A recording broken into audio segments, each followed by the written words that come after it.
Chapter 1. Mr. Jones of the Manor Farm had locked the hen houses for the night, but was too drunk to remember to shut the popholes. With the ring of light from his lantern dancing from side to side, he lurched across the yard, kicked off his boots at the back door, drew himself a last glass of beer from the barrel in the scullery, and made his way up to bed, where Mrs. Jones was already snoring. As soon as the light in the bedroom went out, there was a stirring and a fluttering all through the farm buildings. Word had gone round during the day that old Major, the prize middle white boar, had had a strange dream on the previous night and wished to communicate it to the other animals. It had been agreed that they should all meet in the big barn as soon as Mr. Jones was safely out of the way. Old Major, so he was always called, though the name under which he had been exhibited was Willingdon Beauty, was so highly regarded on the farm that everyone was quite ready to lose an hour's sleep in order to hear what he had to say. At one end of the big barn, on a sort of raised platform, Major was already ensconced on his bed of straw, under a lantern which hung from a beam. He was 12 years old and had lately grown rather stout, but he was still a majestic-looking pig, with a wise and benevolent appearance in spite of the fact that his tushes had never been cut. Before long, the other animals began to arrive and make themselves comfortable after their different fashions. First came the 3 dogs, Bluebell, Jessie, and Pincher, and then the pigs, who settled down in the straw immediately in front of the platform. The hens perched themselves on the windowsills, the pigeons fluttered up to the rafters, the sheep and cows lay down behind the pigs and began to chew the cud. The 2 cart horses, Boxer and Clover, came in together, walking very slowly and setting down their vast hairy hoofs with great care lest there should be some small animal concealed in the straw. Clover was a stout motherly mare approaching middle life, who had never quite got her figure back after her 4th foal. Boxer was an enormous beast, nearly 18 hands high, and as strong as any 2 ordinary horses put together. A white stripe down his nose gave him a somewhat stupid appearance, and in fact he was not of first-rate intelligence, but he was universally respected for his steadiness of character and tremendous powers of work.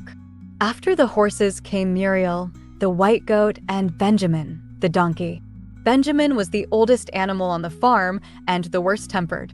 He seldom talked, and when he did, it was usually to make some cynical remark. For instance, he would say that God had given him a tail to keep the flies off, but that he would sooner have had no tail and no flies. Alone among the animals on the farm, he never laughed. If asked why, he would say that he saw nothing to laugh at. Nevertheless, without openly admitting it, he was devoted to Boxer. The 2 of them usually spent their Sundays together in the small paddock beyond the orchard, grazing side by side and never speaking. The 2 horses had just lain down when a brood of ducklings, which had lost their mother, filed into the barn, cheeping feebly and wandering from side to side to find some place where they would not be trodden on. Clover made a sort of wall round them with her great foreleg, and the ducklings nestled down inside it and promptly fell asleep. At the last moment, Molly, the foolish, pretty white mare who drew Mr. Jones's trap, came mincing daintily in, chewing at a lump of sugar. She took a place near the front and began flirting her white mane, hoping to draw attention to the red ribbons it was plaited with.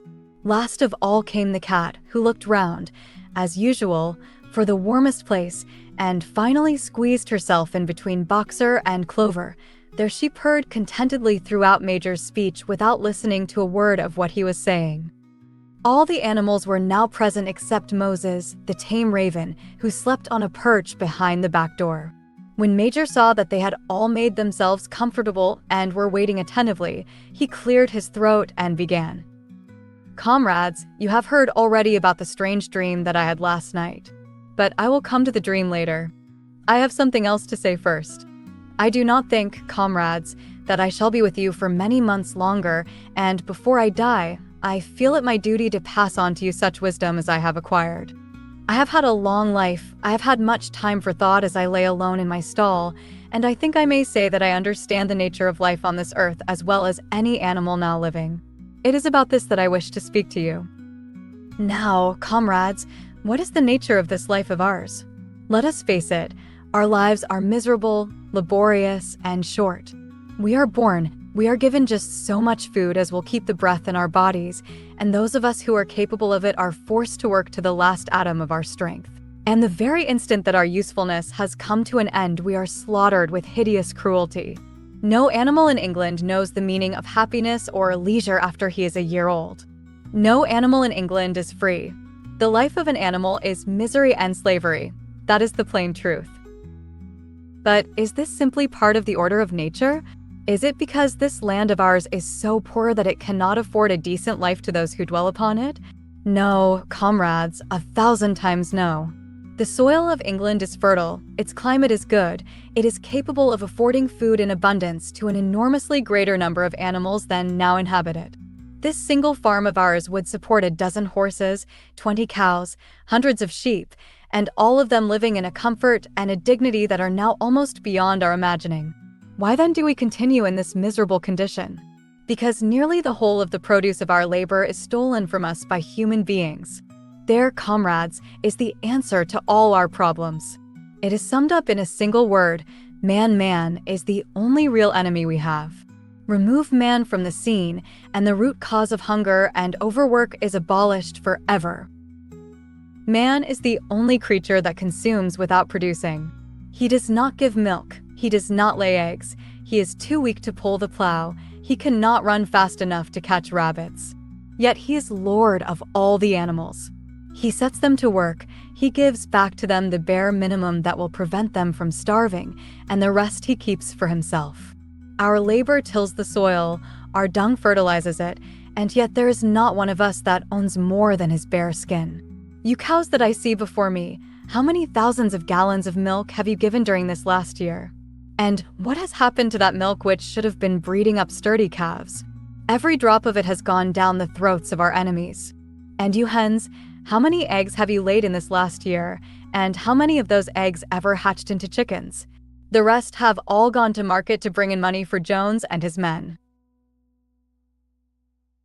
And you, Clover, where are those 4 foals you bore, who should have been the support and pleasure of your old age? Each was sold at a year old. You will never see one of them again. In return for your 4 confinements and all your labor in the fields, what have you ever had except your bare rations and a stall?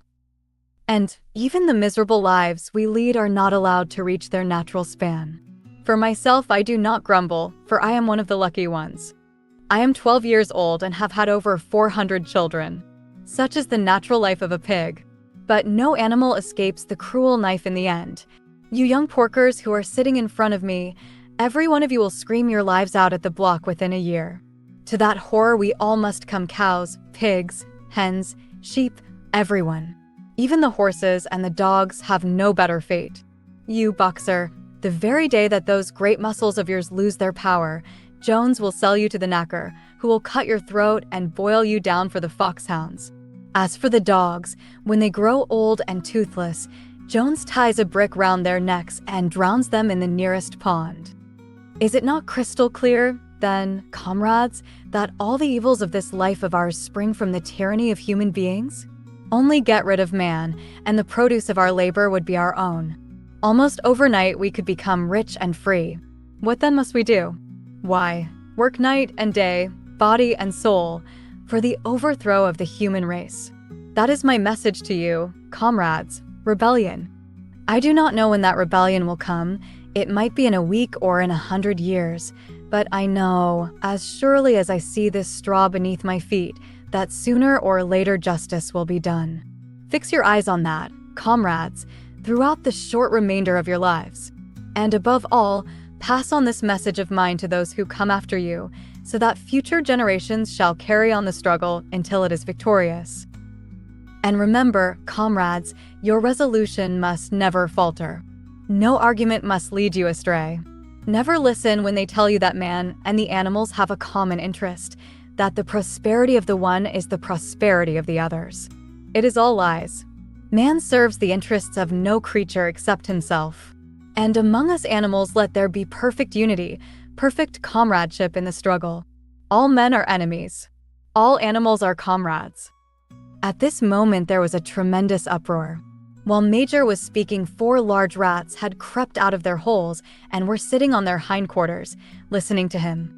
The dogs had suddenly caught sight of them, and it was only by a swift dash for their holes that the rats saved their lives. Major raised his trotter for silence. "Comrades," he said, "here is a point that must be settled.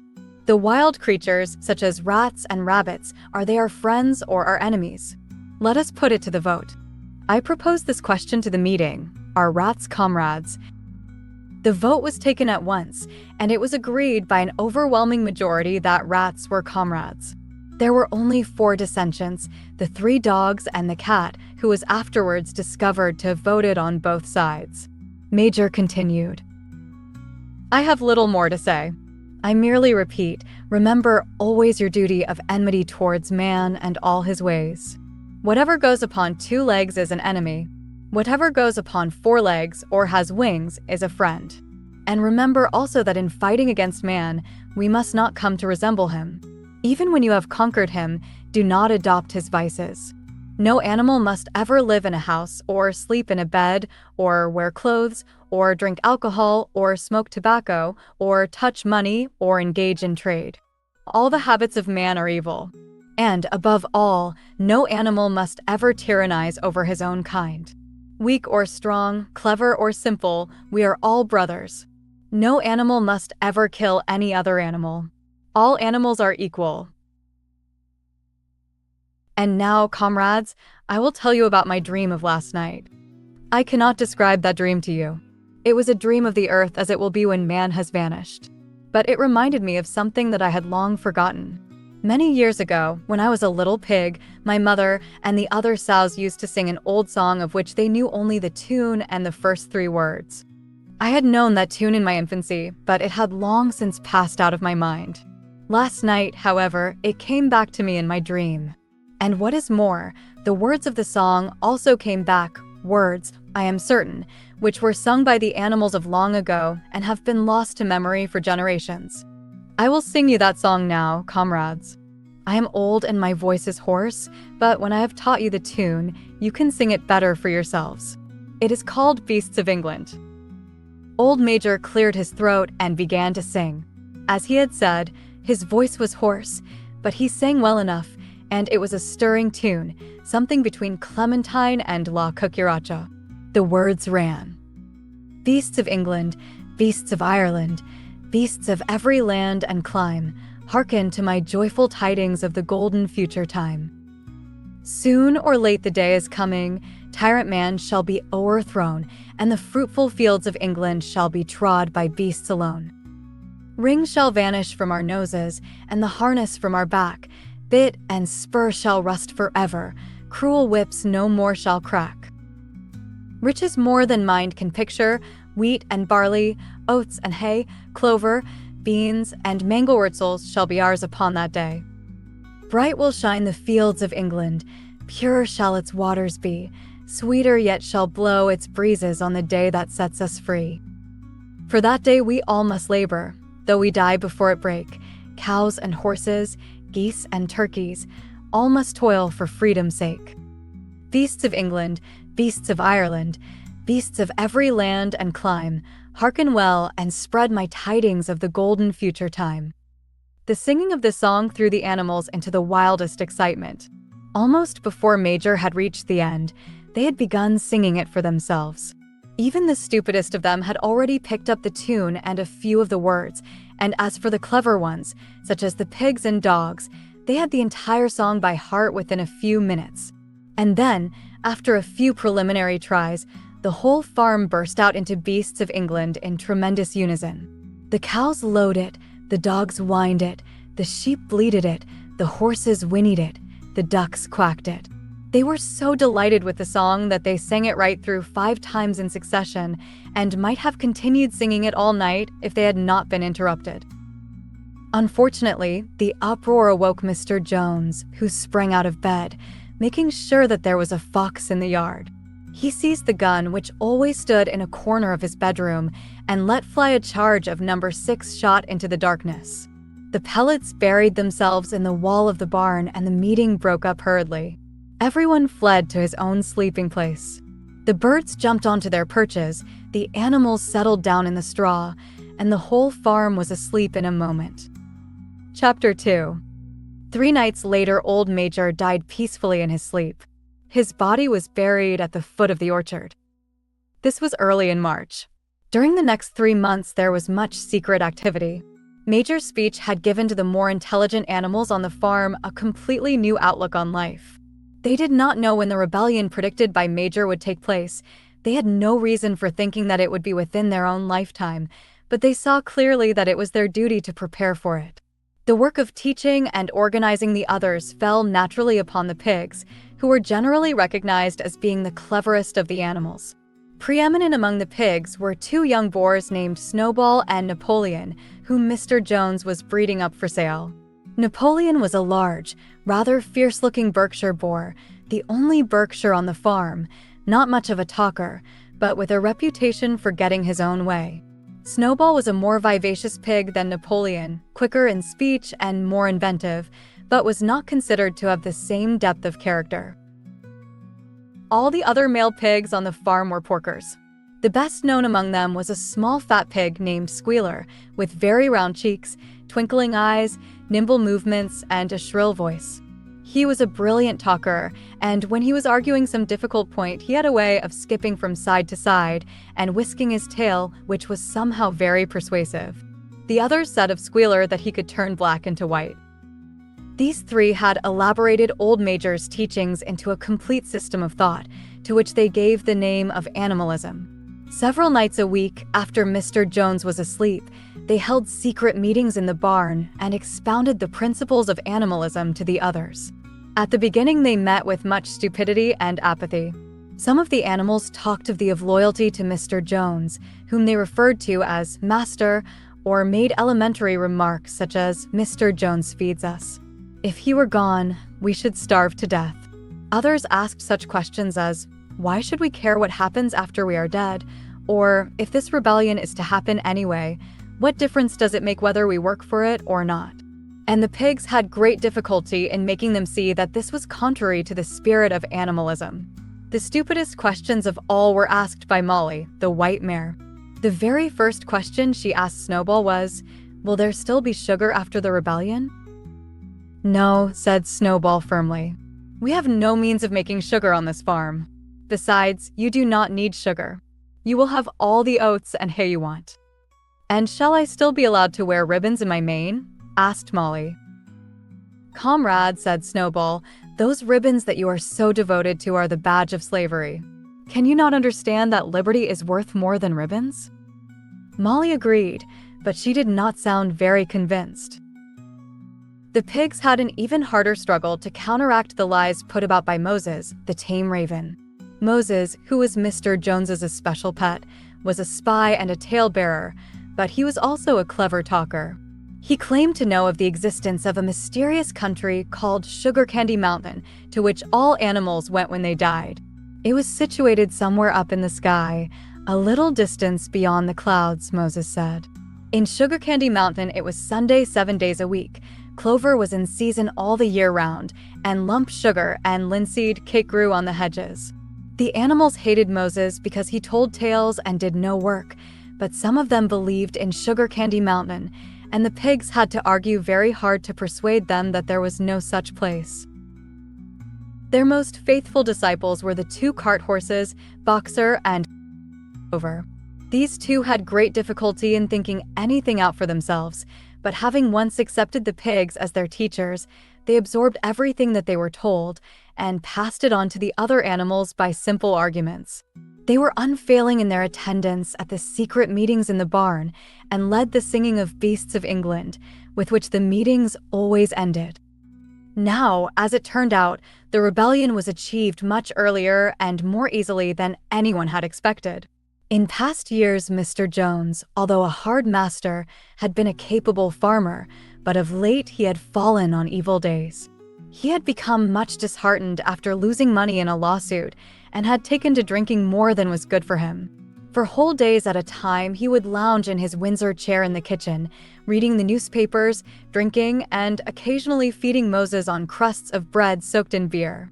His men were idle and dishonest, The fields were full of weeds, the buildings wanted roofing, the hedges were neglected, and the animals were underfed. June came and the hay was almost ready for cutting. On Midsummer's Eve, which was a Saturday, Mr. Jones went into Willingdon and got so drunk at the Red Lion that he did not come back till midday on Sunday. The men had milked the cows in the early morning and then had gone out rabbiting, without bothering to feed the animals. When Mr. Jones got back, he immediately went to sleep on the drawing room sofa with the news of the world over his face, so that when evening came, the animals were still unfed. At last they could stand it no longer. One of the cows broke in the door of the store shed with her horn, and all the animals began to help themselves from the bins. It was just then that Mr. Jones woke up. The next moment, he and his 4 men were in the store shed with whips in their hands, lashing out in all directions. This was more than the hungry animals could bear. With one accord, though nothing of the kind had been planned beforehand, they flung themselves upon their tormentors. Jones and his men suddenly found themselves being butted and kicked from all sides. The situation was quite out of their control. They had never seen animals behave like this before, and this sudden uprising of creatures whom they were used to thrashing and maltreating just as they chose frightened them almost out of their wits. After only a moment or two, they gave up trying to defend themselves and took to their heels. A minute later, all 5 of them were in full flight down the cart track that led to the main road, with the animals pursuing them in triumph. Mrs. Jones looked out of the bedroom window, saw what was happening, hurriedly flung a few possessions into a carpet bag, and slipped out of the farm by another way. Moses sprang off his perch and flapped after her, croaking loudly. Meanwhile, the animals had chased Jones and his men out onto the road and slammed the 5-barred gate behind them. And so, almost before they knew what was happening, the rebellion had been successfully carried through, Jones was expelled, and the manor farm was theirs. For the first few minutes, the animals could hardly believe in their good fortune. Their first act was to gallop in a body right round the boundaries of the farm, as though to make quite sure that no human being was hiding anywhere upon it. Then they raced back to the farm buildings to wipe out the last traces of Jones's hated reign. The harness room at the end of the stables was broken open. The bits, the nose rings, the dog chains, the cruel knives with which Mr. Jones had been used to castrate the pigs and lambs were all flung down the well. The reins, the halters, the blinkers, the degrading nosebags were thrown onto the rubbish fire which was burning in the yard. So were the whips. All the animals capered with joy when they saw the whips going up in flames. Snowball also threw onto the fire the ribbons with which the horses' manes and tails had usually been decorated on market days. Ribbons, he said, should be considered as clothes, which are the mark of a human being. All animals should go naked. When Boxer heard this, he fetched the small straw hat which he wore in summer to keep the flies out of his ears, and flung it onto the fire with the rest. Very little while the animals had destroyed everything that reminded them of Mr. Jones. Napoleon then led them back to the store shed and served out a double ration of corn to everybody, with 2 biscuits for each dog. Then they sang Beasts of England from end to end 7 times running, and after that they settled down for the night and slept as they had never slept before. But they woke at dawn as usual, and suddenly remembering the glorious thing that had happened, they all raced out into the pasture together. A little way down the pasture there was a knoll that commanded a view of most of the farm. The animals rushed to the top of it and gazed round them in the clear morning light. Yes, it was theirs. Everything that they could see was theirs. In the ecstasy of that thought, they gamboled round and round. They hurled themselves into the air in great leaps of excitement. They rolled in the dew. They cropped mouthfuls of the sweet summer grass.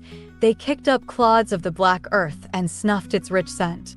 Then they made a tour of inspection of the whole farm and surveyed with speechless admiration the plough land, the hayfield, the orchard, the pool, the spinney.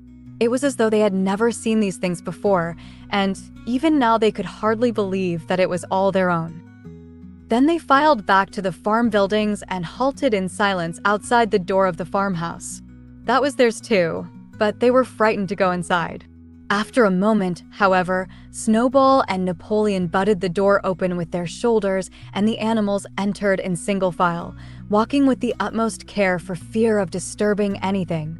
They tiptoed from room to room, afraid to speak above a whisper and gazing with a kind of awe at the unbelievable luxury, at the beds with their feather mattresses, the looking-glasses, the horsehair sofa, the Brussels carpet, the lithograph of Queen Victoria over the drawing room mantelpiece.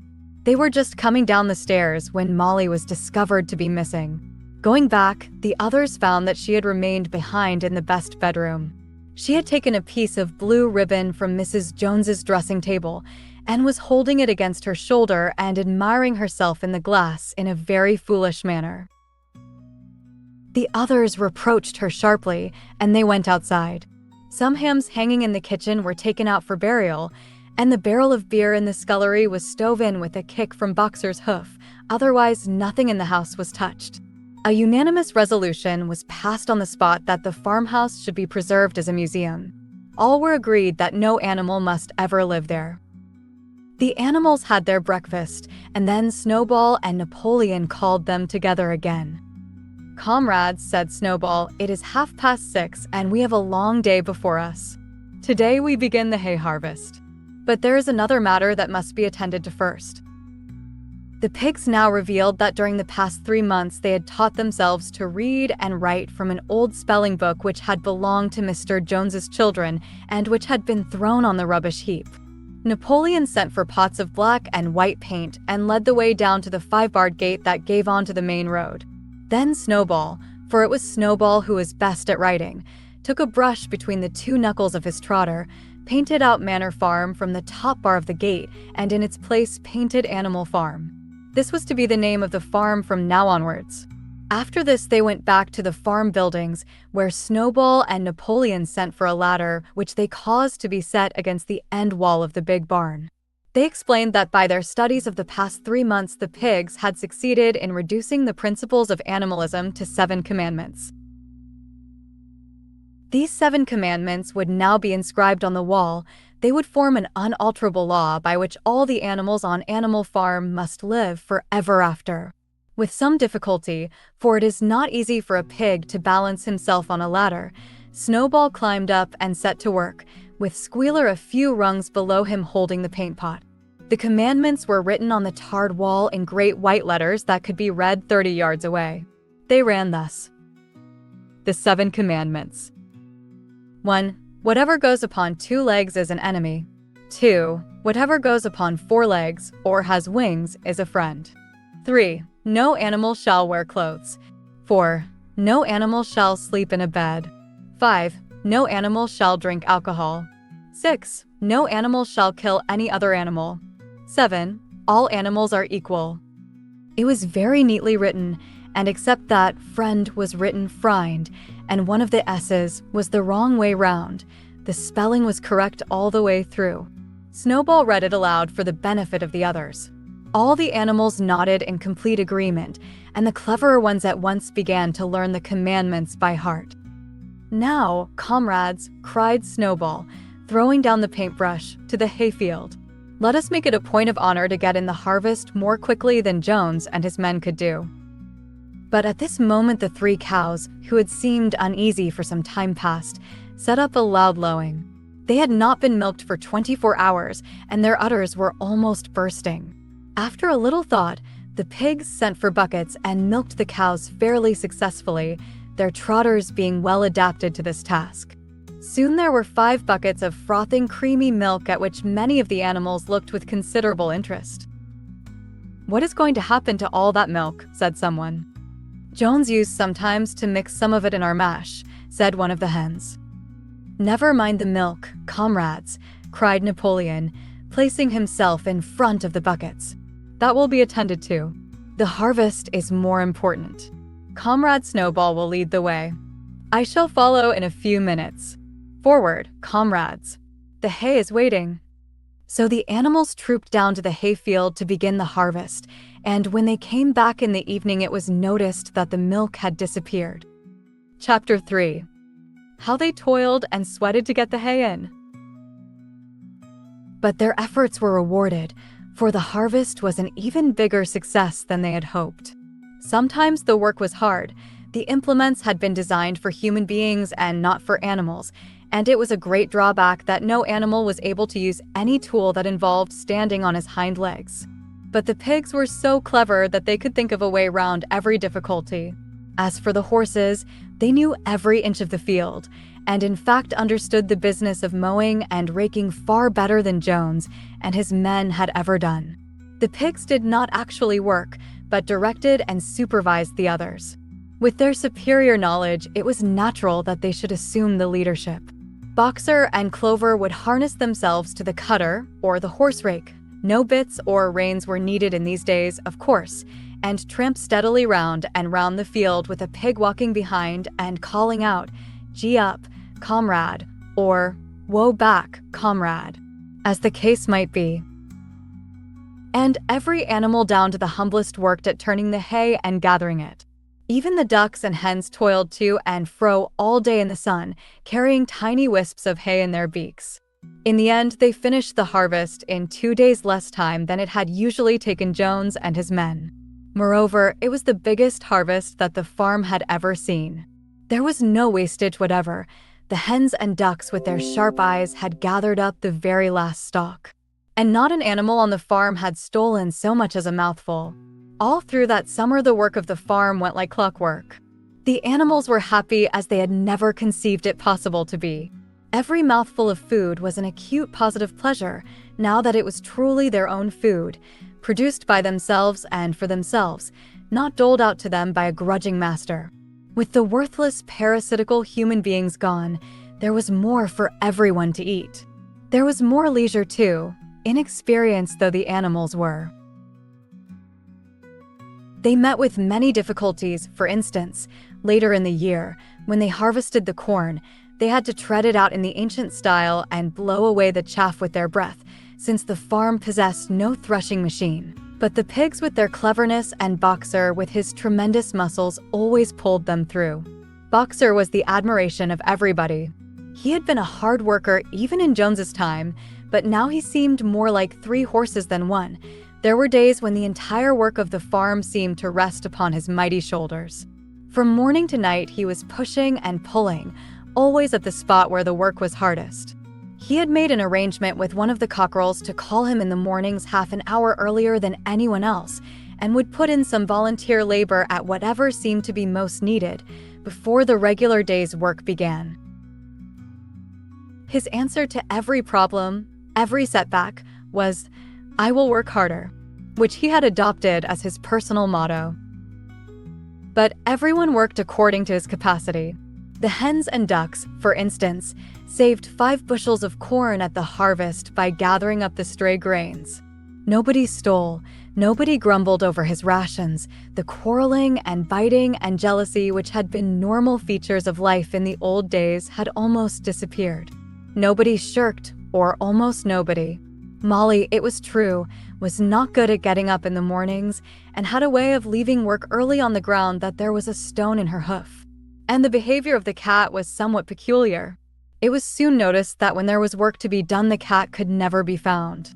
She would vanish for hours on end and then reappear at mealtimes or in the evening after work was over, as though nothing had happened. But she always made such excellent excuses and purred so affectionately that it was impossible not to believe in her good intentions.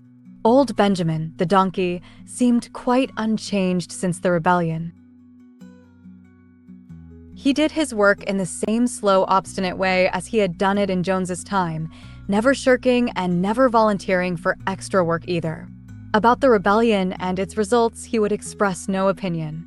When asked whether he was not happier now that Jones was gone, he would say only donkeys live a long time.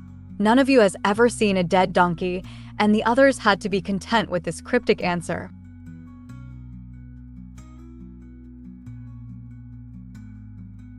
On Sundays, there was no work. Breakfast was an hour later than usual, and after breakfast there was a ceremony which was observed every week without fail. First came the hoisting of the flag. Snowball had found in the harness room an old green tablecloth of Mrs. Jones's and had painted on it a hoof and a horn in white. This was run up the flagstaff in the farmhouse garden every Sunday morning.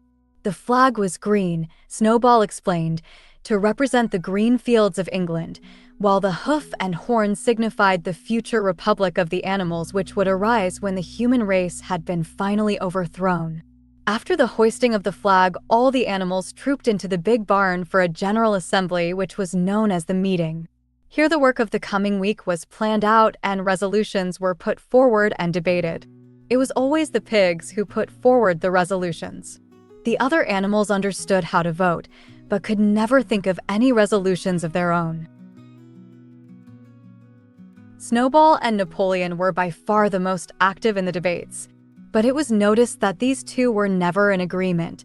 Whatever suggestion either of them made, the other could be counted on to oppose it. Even when it was resolved, a thing no one could object to in itself, to set aside the small paddock behind the orchard as a home of rest for animals who were past work, there was a stormy debate over the correct retiring age for each class of animal. The meeting always ended with the singing of Beasts of England, and the afternoon was given up to recreation. The pigs had set aside the harness room as a headquarters for themselves. Here, in the evenings, they studied blacksmithing, carpentering, and other necessary arts from books which they had brought out of the farmhouse. Snowball also busied himself with organizing the other animals into what he called animal committees. He was indefatigable at this. He formed the Egg Production Committee for the hens, the Clean Tails League for the cows, the Wild Comrades Re-Education Committee.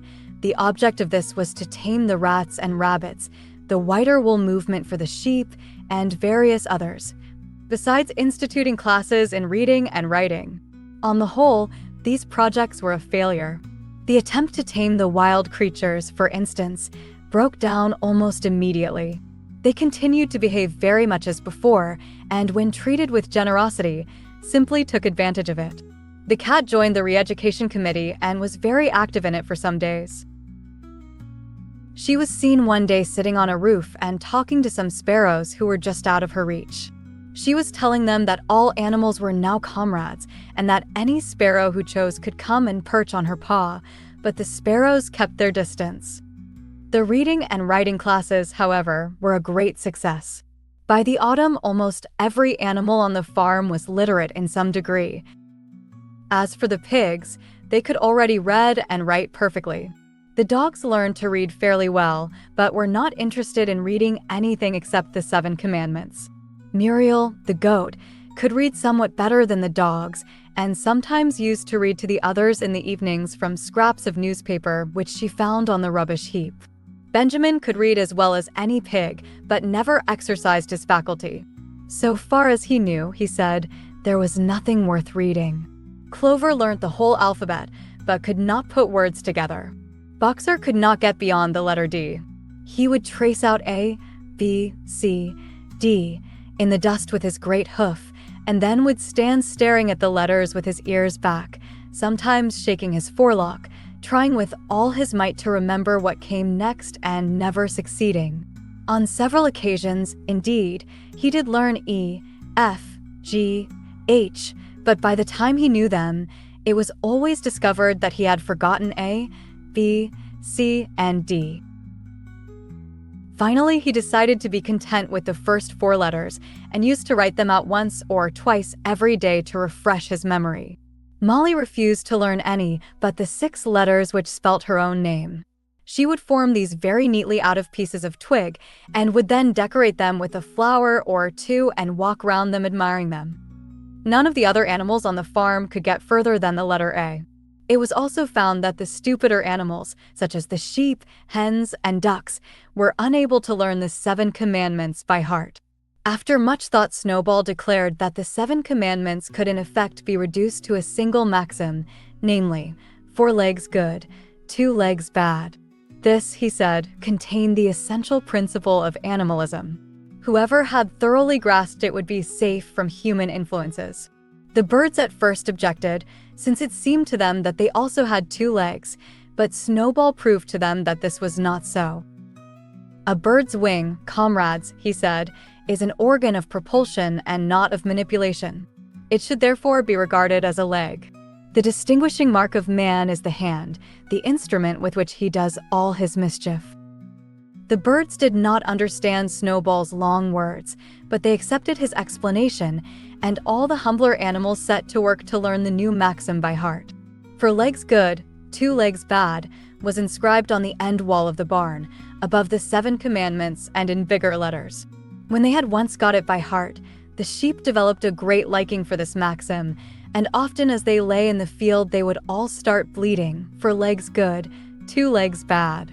For legs good, 2 legs bad," and keep it up for hours on end, never growing tired of it. Napoleon took no interest in Snowball's committees. He said that the education of the young was more important than anything that could be done for those who were already grown up. It happened that Jessie and Bluebell had both whelped soon after the hay harvest, giving birth between them to 9 sturdy puppies. As soon as they were weaned, Napoleon took them away from their mothers, saying that he would make himself responsible for their education. He took them up into a loft which could only be reached by a ladder from the harness room, and there kept them in such seclusion that the rest of the farm soon forgot their existence. The mystery of where the milk went to was soon cleared up. It was mixed every day into the pig's mash. The early apples were now ripening, and the grass of the orchard was littered with windfalls. The animals had assumed as a matter of course that these would be shared out equally.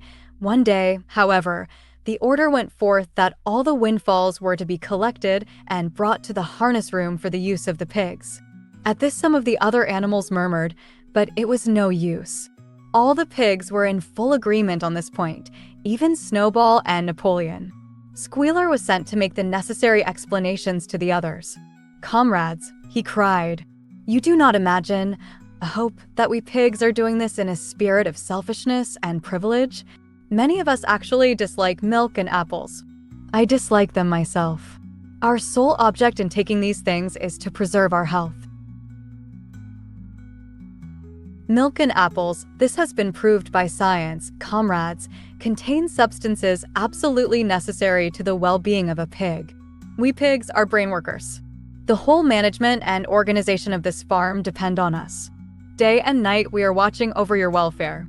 It is for your sake that we drink that milk and eat those apples. Do you know what would happen if we pigs failed in our duty? Jones would come back.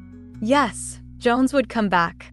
"Surely, comrades," cried Squealer almost pleadingly, skipping from side to side and whisking his tail, "surely there is no one among you who wants to see Jones come back."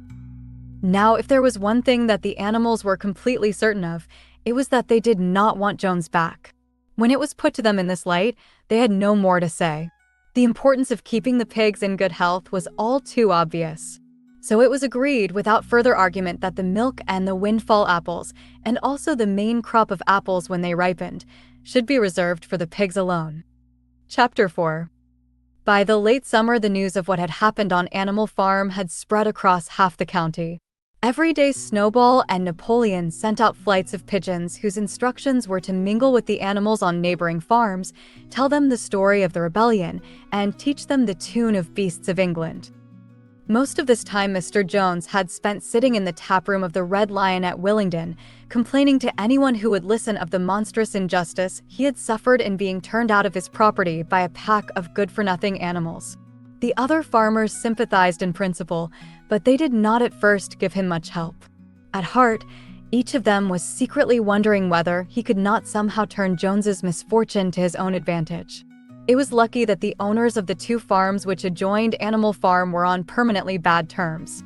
One of them, which was named Foxwood, was a large, neglected, old-fashioned farm, much overgrown by woodland, with all its pastures worn out and its hedges in a disgraceful condition. Its owner, Mr. Pilkington, was an easygoing gentleman farmer who spent most of his time in fishing or hunting according to the season. The other farm, which was called Pinfield, was smaller and better kept. Its owner was a Mr. Frederick, a tough, shrewd man, perpetually involved in lawsuits and with a name for driving hard bargains. These 2 disliked each other so much that it was difficult for them to come to any agreement, even in defense of their own interests. Nevertheless, they were both thoroughly frightened by the rebellion on Animal Farm, and very anxious to prevent their own animals from learning too much about it. At first, they pretended to laugh to scorn the idea of animals managing a farm for themselves. The whole thing would be over in a fortnight, they said. They put it about that the animals on the manor farm, they insisted on calling it the manor farm. They would not tolerate the name Animal Farm, were perpetually fighting among themselves, and were also rapidly starving to death. When time passed and the animals had evidently not starved to death, Frederick and Pilkington changed their tune and began to talk of the terrible wickedness that now flourished on Animal Farm. It was given out that the animals there practiced cannibalism, tortured one another with red-hot horseshoes, and had their females in common. This was what came of rebelling against the laws of nature, Frederick and Pilkington said. However, these stories were never fully believed. Rumors of a wonderful farm, where the human beings had been turned out and the animals managed their own affairs, continued to circulate in vague and distorted forms, and throughout that year a wave of rebelliousness ran through the countryside. Bulls, which had always been tractable, suddenly turned savage. Sheep broke down hedges and devoured the clover. Cows kicked the pail over. Hunters refused their fences and shot their riders onto the other side. Above all, the tune and even the words of Beasts of England were known everywhere. It had spread with astonishing speed. The human beings could not contain their rage when they heard the song, though they pretended to think it merely ridiculous. They could not understand, they said, how even animals could bring themselves to sing such contemptible rubbish. Any animal caught singing it was given a flogging on the spot. And yet the song was irrepressible. The blackbirds whistled it in the hedges, the pigeons cooed it in the elms, it got into the din of the smithies and the tune of the church bells. And when the human beings listened to it, they secretly trembled, hearing in it a prophecy of their future doom. Early in October, when the corn was cut and stacked and some of it was already threshed, a flight of pigeons came whirling through the air and alighted in the yard of Animal Farm in the wildest excitement. Jones and all his men, with half a dozen others from Foxwood and Pinchfield, had entered the 5-barred gate and were coming up the cart track that led to the farm. They were all carrying sticks, except Jones, who was marching ahead with a gun in his hands. Obviously, they were going to attempt the recapture of the farm. This had long been expected, and all preparations had been made. Snowball, who had studied an old book of Julius Caesar's campaigns which he had found in the farmhouse, was in charge of the defensive operations. He gave his orders quickly, and in a couple of minutes every animal was at his post. As the human beings approached the farm buildings, Snowball launched his first attack. All the pigeons, to the number of 35, flew to and fro over the men's heads and muted upon them from midair, and while the men were dealing with this, the geese, who had been hiding behind the hedge, rushed out and pecked viciously at the calves of their legs. However, this was only a light skirmishing maneuver, intended to create a little disorder, and the men easily drove the geese off with their sticks. Snowball now launched his second line of attack. Muriel, Benjamin, and all the sheep, with Snowball at the head of them, rushed forward and prodded and butted the men from every side, while Benjamin turned round and lashed at them with his small hoofs. But once again the men, with their sticks and their hobnailed boots, were too strong for them, and suddenly, at a squeal from Snowball, which was the signal for retreat, all the animals turned and fled through the gateway into the yard. The men gave a shout of triumph.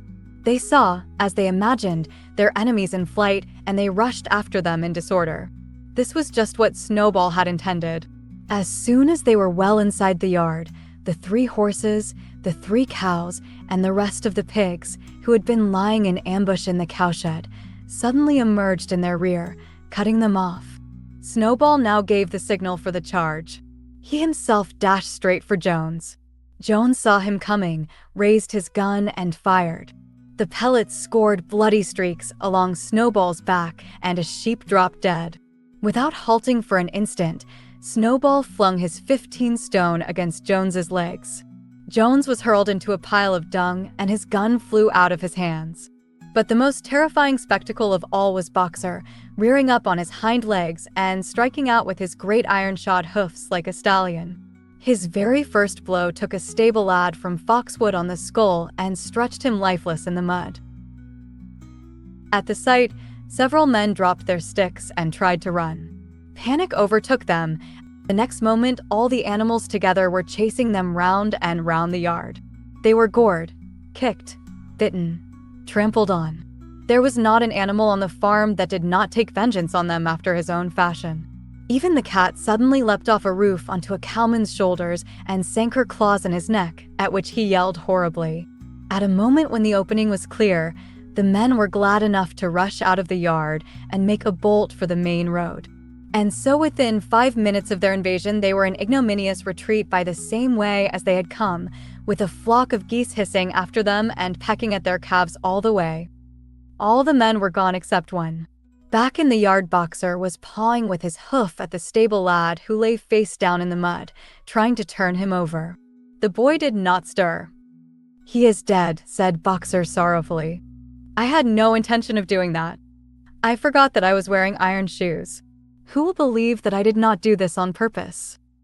"No sentimentality, comrade," cried Snowball, from whose wounds the blood was still dripping. "War is war. The only good human being is a dead one." "I have no wish to take life, not even human life," repeated Boxer, and his eyes were full of tears. "Where is Molly?" exclaimed somebody. Molly, in fact, was missing. For a moment there was great alarm.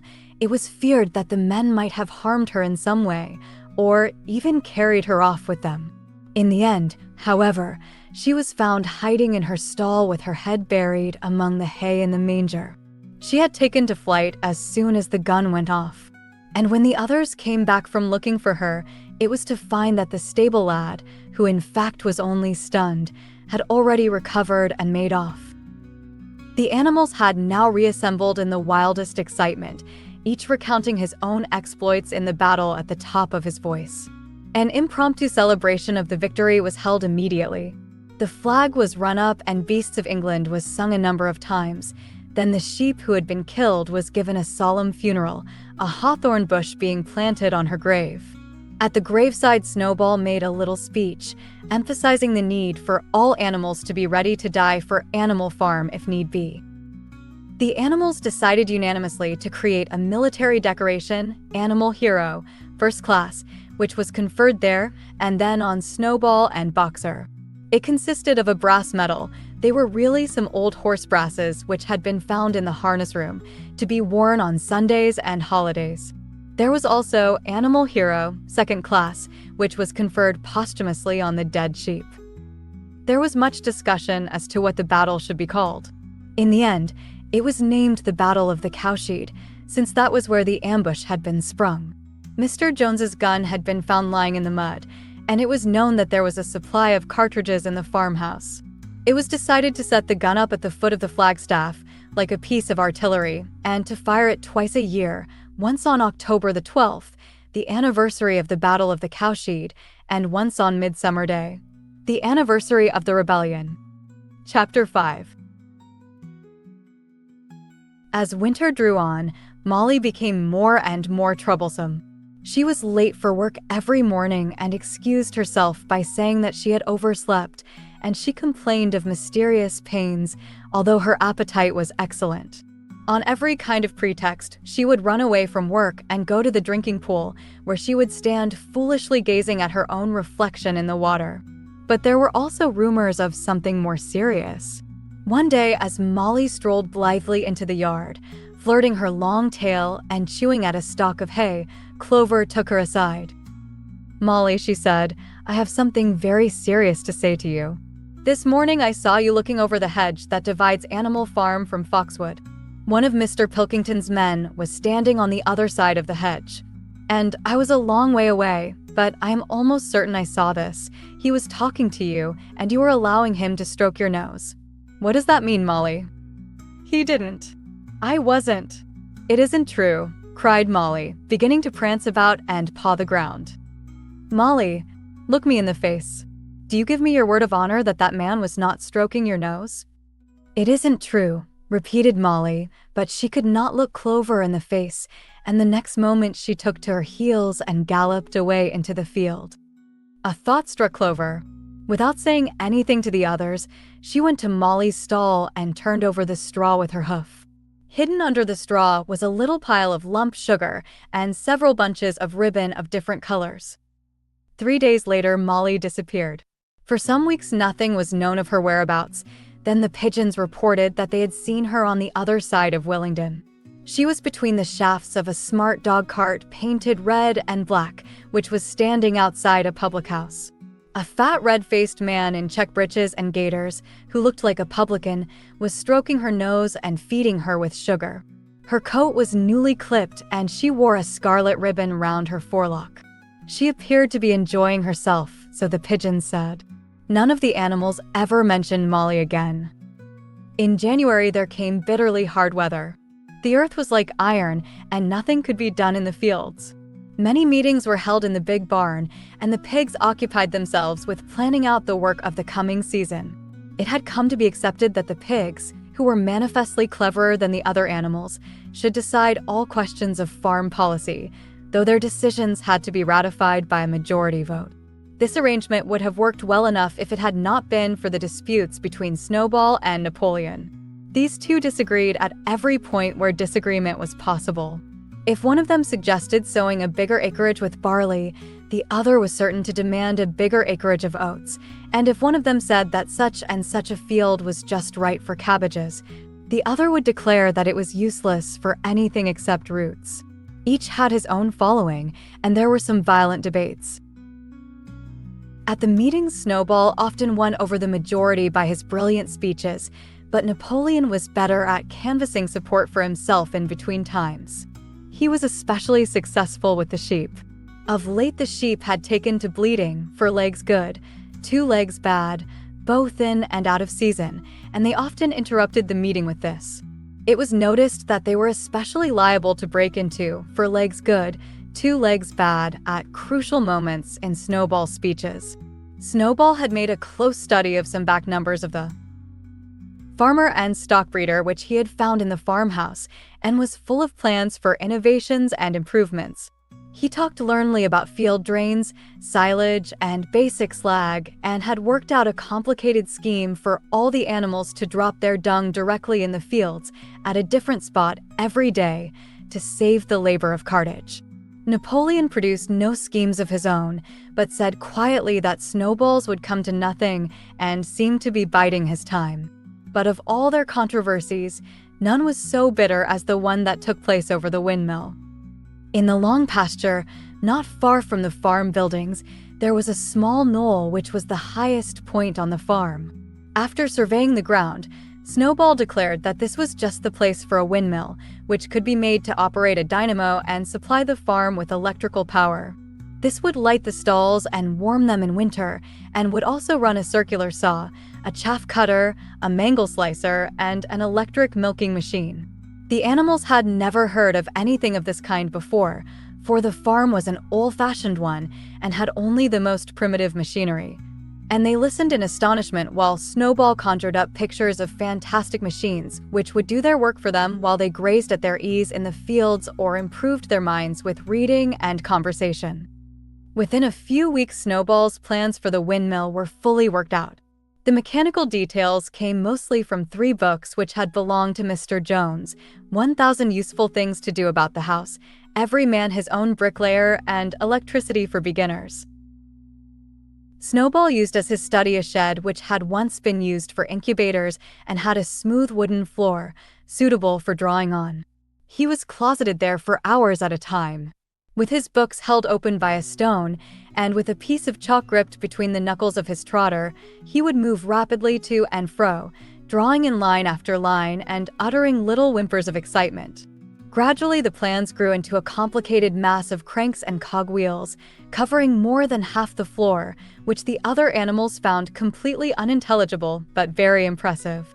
All of them came to look at Snowball's drawings at least once a day. Even the hens and ducks came, and were at pains not to tread on the chalk marks. Only Napoleon held aloof. He had declared himself against the windmill from the start. One day, however, he arrived unexpectedly to examine the plans. He walked heavily round the shed, looked closely at every detail of the plans and snuffed at them once or twice, then stood for a little while contemplating them out of the corner of his eye. Then suddenly he lifted his leg, urinated over the plans, and walked out without uttering a word. The whole farm was deeply divided on the subject of the windmill. Snowball did not deny that to build it would be a difficult business. Stone would have to be quarried and built up into walls, then the sails would have to be made, and after that there would be need for dynamos and cables. How these were to be procured, Snowball did not say, but he maintained that it could all be done in a year. And thereafter, he declared, so much labor would be saved that the animals would only need to work 3 days a week. Napoleon, on the other hand, argued that the great need of the moment was to increase food production, and that if they wasted time on the windmill, they would all starve to death. The animals formed themselves into 2 factions under the slogans, "Vote for Snowball and the 3-day week," and "Vote for Napoleon and the full manger." Benjamin was the only animal who did not side with either faction. He refused to believe either that food would become more plentiful or that the windmill would save work. Windmill or no windmill, he said, life would go on as it had always gone on, that is, badly. Apart from the disputes over the windmill, there was the question of the defense of the farm. It was fully realized that though the human beings had been defeated in the Battle of the Cowshed, they might make another and more determined attempt to recapture the farm and reinstate Mr. Jones. They had all the more reason for doing so because the news of their defeat had spread across the countryside and made the animals on the neighboring farms more restive than ever. As usual, Snowball and Napoleon were in disagreement. According to Napoleon, what the animals must do was to procure firearms and train themselves in the use of them.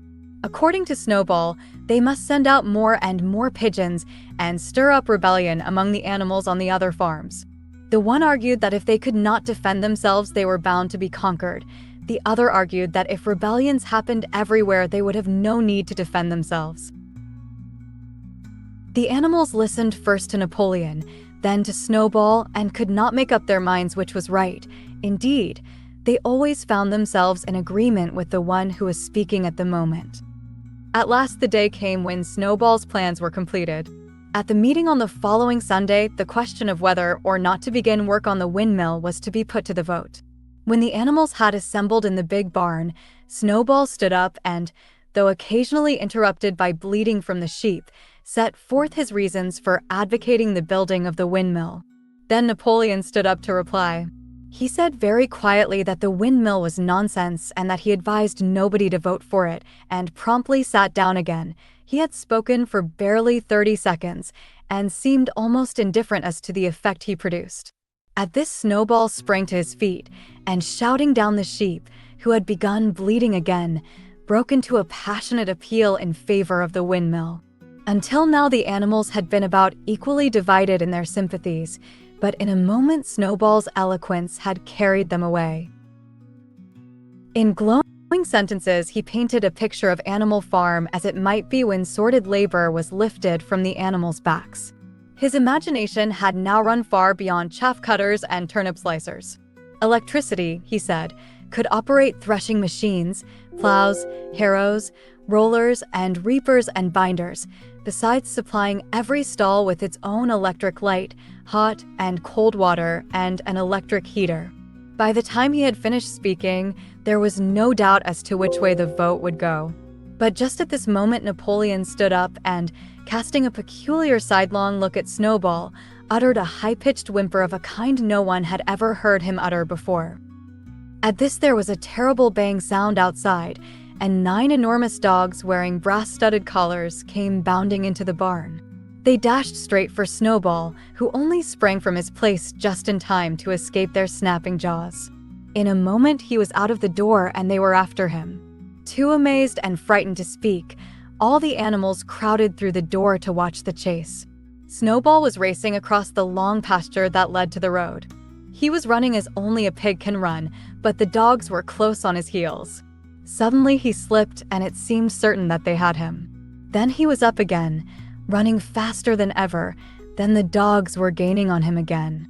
One of them all but closed his jaws on Snowball's tail, but Snowball whisked it free just in time.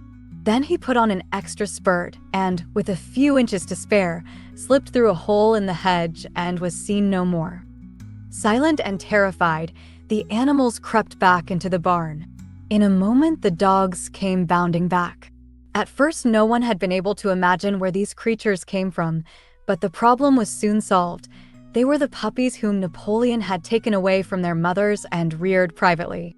Though not yet full-grown, they were huge dogs and as fierce-looking as wolves. They kept close to Napoleon. It was noticed that they wagged their tails to him in the same way as the other dogs had been used to do to Mr. Jones. Napoleon, with the dogs following him, now mounted onto the raised portion of the floor where Major had previously stood to deliver his speech. He announced that from now on the Sunday morning meetings would come to an end. They were unnecessary, he said, and wasted time. In future, all questions relating to the working of the farm would be settled by a special committee of pigs, presided over by himself. These would meet in private and afterwards communicate their decisions to the others. The animals would still assemble on Sunday mornings to salute the flag, sing Beasts of England, and receive their orders for the week, but there would be no more debates. In spite of the shock that Snowball's expulsion had given them, the animals were dismayed by this announcement. Several of them would have protested if they could have found the right arguments. Even Boxer was vaguely troubled. He set his ears back, shook his forelock several times, and tried hard to marshal his thoughts, but in the end he could not think of anything to say. Some of the pigs themselves, however, were more articulate. For young porkers in the front row uttered shrill squeals of disapproval, and all four of them sprang to their feet and began speaking at once. But suddenly the dogs sitting round Napoleon let out deep, menacing growls, and the pigs fell silent and sat down again. Then the sheep broke out into a tremendous bleating of "for legs good, 2 legs bad," which went on for nearly a quarter of an hour and put an end to any chance of discussion. Afterwards, Squealer was sent round the farm to explain the new arrangement to the others. "Comrades," he said, "I trust that every animal here appreciates the sacrifice that Comrade Napoleon has made in taking this extra labor upon himself. Do not imagine, comrades, that leadership is a pleasure. On the contrary, it is a deep and heavy responsibility. No one believes more firmly than Comrade Napoleon that all animals are equal. He would be only too happy to let you make your decisions for yourselves. But sometimes you might make the wrong decisions, comrades, and then where should we be? Suppose you had decided to follow Snowball with his moonshine of windmills, Snowball, who, as we now know, was no better than a criminal. He fought bravely at the Battle of the Cowshed, said somebody. Bravery is not enough, said Squealer. Loyalty and obedience are more important. And as to the Battle of the Cowshed, I believe the time will come when we shall find that Snowball's part in it was much exaggerated. Discipline, comrades, iron discipline. That is the watchword for today. One false step, and our enemies would be upon us. Surely, comrades, you do not want Jones back." Once again, this argument was unanswerable. Certainly, the animals did not want Jones back. If the holding of debates on Sunday mornings was liable to bring him back, then the debates must stop. Boxer, who had now had time to think things over, voiced the general feeling by saying, "If Comrade Napoleon says it, it must be right." And from then on he adopted the maxim, "Napoleon is always right," in addition to his private motto of, "I will work harder." By this time the weather had broken and the spring plowing had begun. The shed where Snowball had drawn his plans of the windmill had been shut up, and it was assumed that the plans had been rubbed off the floor. Every Sunday morning at 10 o'clock the animals assembled in the big barn to receive their orders for the week. The skull of old Major, now clean of flesh, had been disinterred from the orchard and set up on a stump at the foot of the flagstaff beside the gun. After the hoisting of the flag, the animals were required to file past the skull in a reverent manner before entering the barn. Nowadays they did not sit all together as they had done in the past. Napoleon, with Squealer and another pig named Minimus, who had a remarkable gift for composing songs and poems, sat on the front of the raised platform, with the 9 young dogs forming a semicircle round them and the other pigs sitting behind. The rest of the animals sat facing them in the main body of the barn. Napoleon read out the orders for the week in a gruff soldierly style, and after a single singing of "Beasts of England," all the animals dispersed. On the third Sunday after Snowball's expulsion, the animals were somewhat surprised to hear Napoleon announce that the windmill was to be built after all. He did not give any reason for having changed his mind, but merely warned the animals that this extra task would mean very hard work. It might even be necessary to reduce their rations. The plans, however, had all been prepared, down to the last detail. A special committee of pigs had been at work upon them for the past 3 weeks.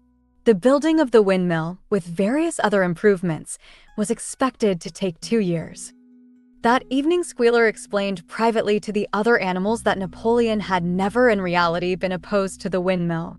On the contrary, it was he who had advocated it in the beginning, and the plan which Snowball had drawn on the floor of the incubator shed had actually been stolen from among Napoleon's papers. The windmill was, in fact, Napoleon's own creation. Why, then, asked somebody, had he spoken so strongly against it? Here Squealer looked very sly. That, he said, was Comrade Napoleon's cunning. He had seemed to oppose the windmill, simply as a maneuver to get rid of Snowball, who was a dangerous character and a bad influence. Now that Snowball was out of the way, the plan could go forward without his interference. This, said Squealer, was something called tactics. He repeated a number of times, tactics, comrades, tactics, skipping round and whisking his tail with a merry laugh. The animals were not certain what the word meant, but Squealer spoke so persuasively, and the 3 dogs who happened to be with him growled so threateningly, that they accepted his explanation without further questions. Chapter 6. All that year the animals worked like slaves. But they were happy in their work. They grudged no effort or sacrifice, well aware that everything that they did was for the benefit of themselves and those of their kind who would come after them, and not for a pack of idle, thieving human beings. Throughout the spring and summer they worked a 60-hour week, and in August Napoleon announced that there would be work on Sunday afternoons as well. This work was strictly voluntary, but any animal who absented himself from it would have his rations reduced by half. Even so, it was found necessary to leave certain tasks undone. The harvest was a little less successful than in the previous year, and 2 fields which should have been sown with roots in the early summer were not sown because the plowing had not been completed early enough. It was possible to foresee that the coming winter would be a hard one. The windmill presented unexpected difficulties. There was a good quarry of limestone on the farm, and plenty of sand and cement had been found in one of the outhouses, so that all the materials for building were at hand. But the problem the animals could not at first solve was how to break up the stone into pieces of suitable size. There seemed no way of doing this except with picks and crowbars, which no animal could use, because no animal could stand on his hind legs. Only after weeks of vain effort did the right idea occur to somebody, namely, to utilize the force of gravity. Huge boulders, far too big to be used as they were lying all over the bed of the quarry. The animals lashed ropes round these, and then all together, cows, horses, sheep, any animal that could lay hold of the rope, even the pigs sometimes joined in at critical moments. They dragged them with desperate slowness up the slope to the top of the quarry, where they were toppled over the edge to shatter to pieces below. Transporting the stone when it was once broken was comparatively simple. The horses carried it off in cartloads, the sheep dragged single blocks. Even Muriel and Benjamin yoked themselves into an old governess cart and did their share. By late summer, a sufficient store of stone had accumulated, and then the building began, under the superintendence of the pigs. But it was a slow, laborious process. Frequently, it took a whole day of exhausting effort to drag a single boulder to the top of the quarry, and sometimes when it was pushed over the edge it failed to break. Nothing could have been achieved without Boxer, whose strength seemed equal to that of all the rest of the animals put together. When the boulder began to slip and the animals cried out in despair at finding themselves dragged down the hill, it was always Boxer who strained himself against the rope and brought the boulder to a stop. To see him toiling up the slope inch by inch, his breath coming fast, the tips of his hoofs clawing at the ground, and his great sides matted with sweat, filled everyone with admiration. Clover warned him sometimes to be careful not to overstrain himself, but Boxer would never listen to her. His two slogans, "I will work harder" and "Napoleon is always right," seemed to him a sufficient answer to all problems. He had made arrangements with the cockerel to call him 3/4 of an hour earlier in the mornings instead of half an hour. And in his spare moments, of which there were not many nowadays, he would go alone to the quarry, collect a load of broken stone, and drag it down to the site of the windmill unassisted. The animals were not badly off throughout that summer, in spite of the hardness of their work. If they had no more food than they had had in Jones's day, at least they did not have less. The advantage of only having to feed themselves and not having to support 5 extravagant human beings as well was so great that it would have taken a lot of failures to outweigh it. And in many ways, the animal method of doing things was more efficient and saved labor. Such jobs as weeding, for instance, could be done with a thoroughness impossible to human beings. And again, since no animal now stole, it was unnecessary to fence off pasture from arable land, which saved a lot of labor on the upkeep of hedges and gates.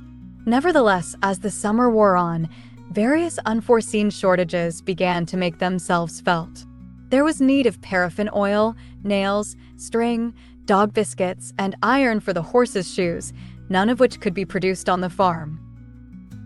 Later, there would also be need for seeds and artificial manures, besides various tools and, finally, the machinery for the windmill.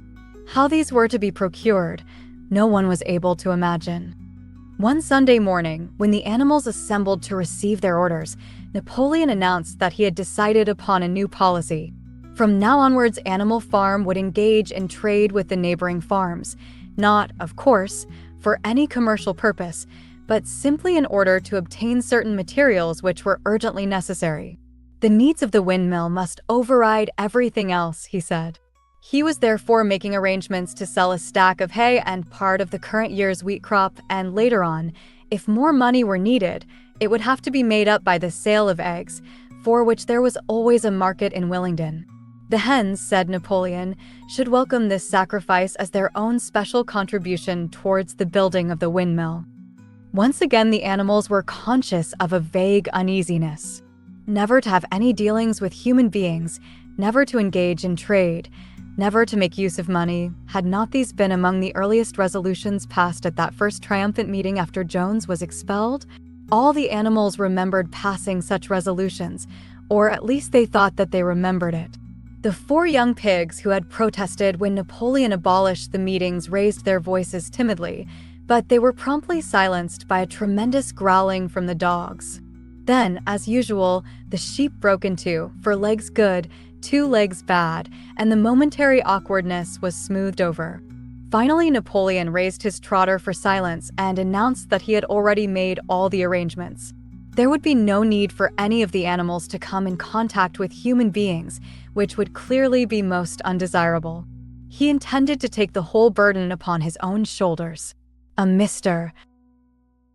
Whymper, a solicitor living in Willingdon, had agreed to act as intermediary between Animal Farm and the outside world, and would visit the farm every Monday morning to receive his instructions.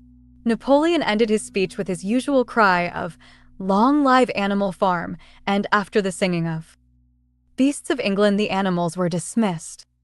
Afterwards, Squealer made a round of the farm and set the animals' minds at rest. He assured them that the resolution against engaging in trade and using money had never been passed, or even suggested. It was pure imagination, probably traceable in the beginning to lies circulated by Snowball. A few animals still felt faintly doubtful, but Squealer asked them shrewdly, "Are you certain that this is not something that you have dreamed, comrades? Have you any record of such a resolution? Is it written down anywhere?" And since it was certainly true that nothing of the kind existed in writing, the animals were satisfied that they had been mistaken.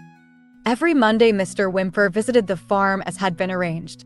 He was a sly-looking little man with side whiskers, a solicitor in a very small way of business, but sharp enough to have realized earlier than anyone else that Animal Farm would need a broker, and that the commissions would be worth having. The animals watched his coming and going with a kind of dread, and avoided him as much as possible. Nevertheless, the sight of Napoleon on all fours delivering orders to Whymper, who stood on two legs, roused their pride and partly reconciled them to the new arrangement. Their relations with the human race were now not quite the same as they had been before. The human beings did not hate Animal Farm any less now that it was prospering. Indeed, they hated it more than ever. Every human being held it as an article of faith that the farm would go bankrupt sooner or later, and, above all, that the windmill would be a failure. They would meet in the public houses and prove to one another by means of diagrams that the windmill was bound to fall down, or that if it did stand up, then that it would never work. And yet, against their will, they had developed a certain respect for the efficiency with which the animals were managing their own affairs. One symptom of this was that they had begun to call Animal Farm by its proper name and ceased to pretend that it was called the Manor Farm. They had also dropped their championship of Jones, who had given up hope of getting his farm back and gone to live in another part of the county. Except through Whymper, there was as yet no contact between Animal Farm and the outside world.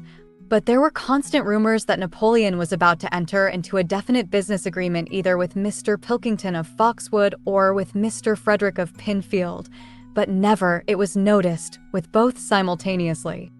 It was about this time that the pigs suddenly moved into the farmhouse and took up their residence there. Again, the animals seemed to remember that a resolution against this had been passed in the early days, and again Squealer was able to convince them that this was not the case. It was absolutely necessary, he said, that the pigs, who were the brains of the farm, should have a quiet place to work in. It was also more suited to the dignity of the leader, for of late he had taken to speaking of Napoleon under the title of leader to live in a house than in a mere sty. Nevertheless, some of the animals were disturbed when they heard that the pigs not only took their meals in the kitchen and used the drawing room as a recreation room, but also slept in the beds.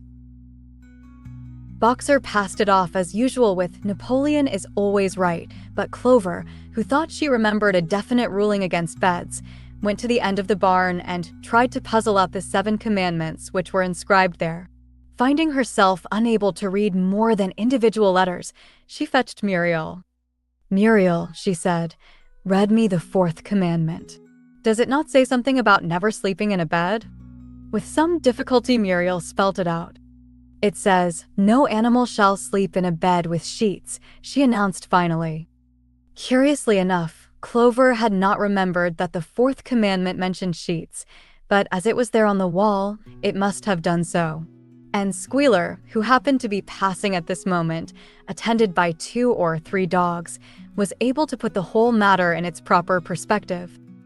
"You have heard, then, comrades," he said, "that we pigs now sleep in the beds of the farmhouse? And why not? You did not suppose, surely, that there was ever a ruling against beds? A bed merely means a place to sleep in. A pile of straw in a stall is a bed, properly regarded. The rule was against sheets, which are a human invention. We have removed the sheets from the farmhouse beds and sleep between blankets. And very comfortable beds they are too. But not more comfortable than we need, I can tell you, comrades, with all the brain work we have to do nowadays. You would not rob us of our repose, would you, comrades? You would not have us too tired to carry out our duties? Surely none of you wishes to see Jones back." The animals reassured him on this point immediately, and no more was said about the pigs sleeping in the farmhouse beds. And when, some days afterwards, it was announced that from now on the pigs would get up an hour later in the mornings than the other animals, no complaint was made about that either. By the autumn the animals were tired but happy. They had had a hard year, and after the sale of part of the hay and corn, the stores of food for the winter were none too plentiful, but the windmill compensated for everything. It was almost half built now. After the harvest there was a stretch of clear dry weather, and the animals toiled harder than ever, thinking it well worthwhile to plod to and fro all day with blocks of stone, if by doing so they could raise the walls another foot. Boxer would even come out at nights and work for an hour or 2 on his own by the light of the harvest moon. In their spare moments the animals would walk round and round the half-finished mill, admiring the strength and perpendicularity of its walls and marveling that they should ever have been able to build anything so imposing. Only old Benjamin refused to grow enthusiastic about the windmill, though, as usual, he would utter nothing beyond the cryptic remark that donkeys live a long time. November came, with raging southwest winds. Building had to stop because it was now too wet to mix the cement.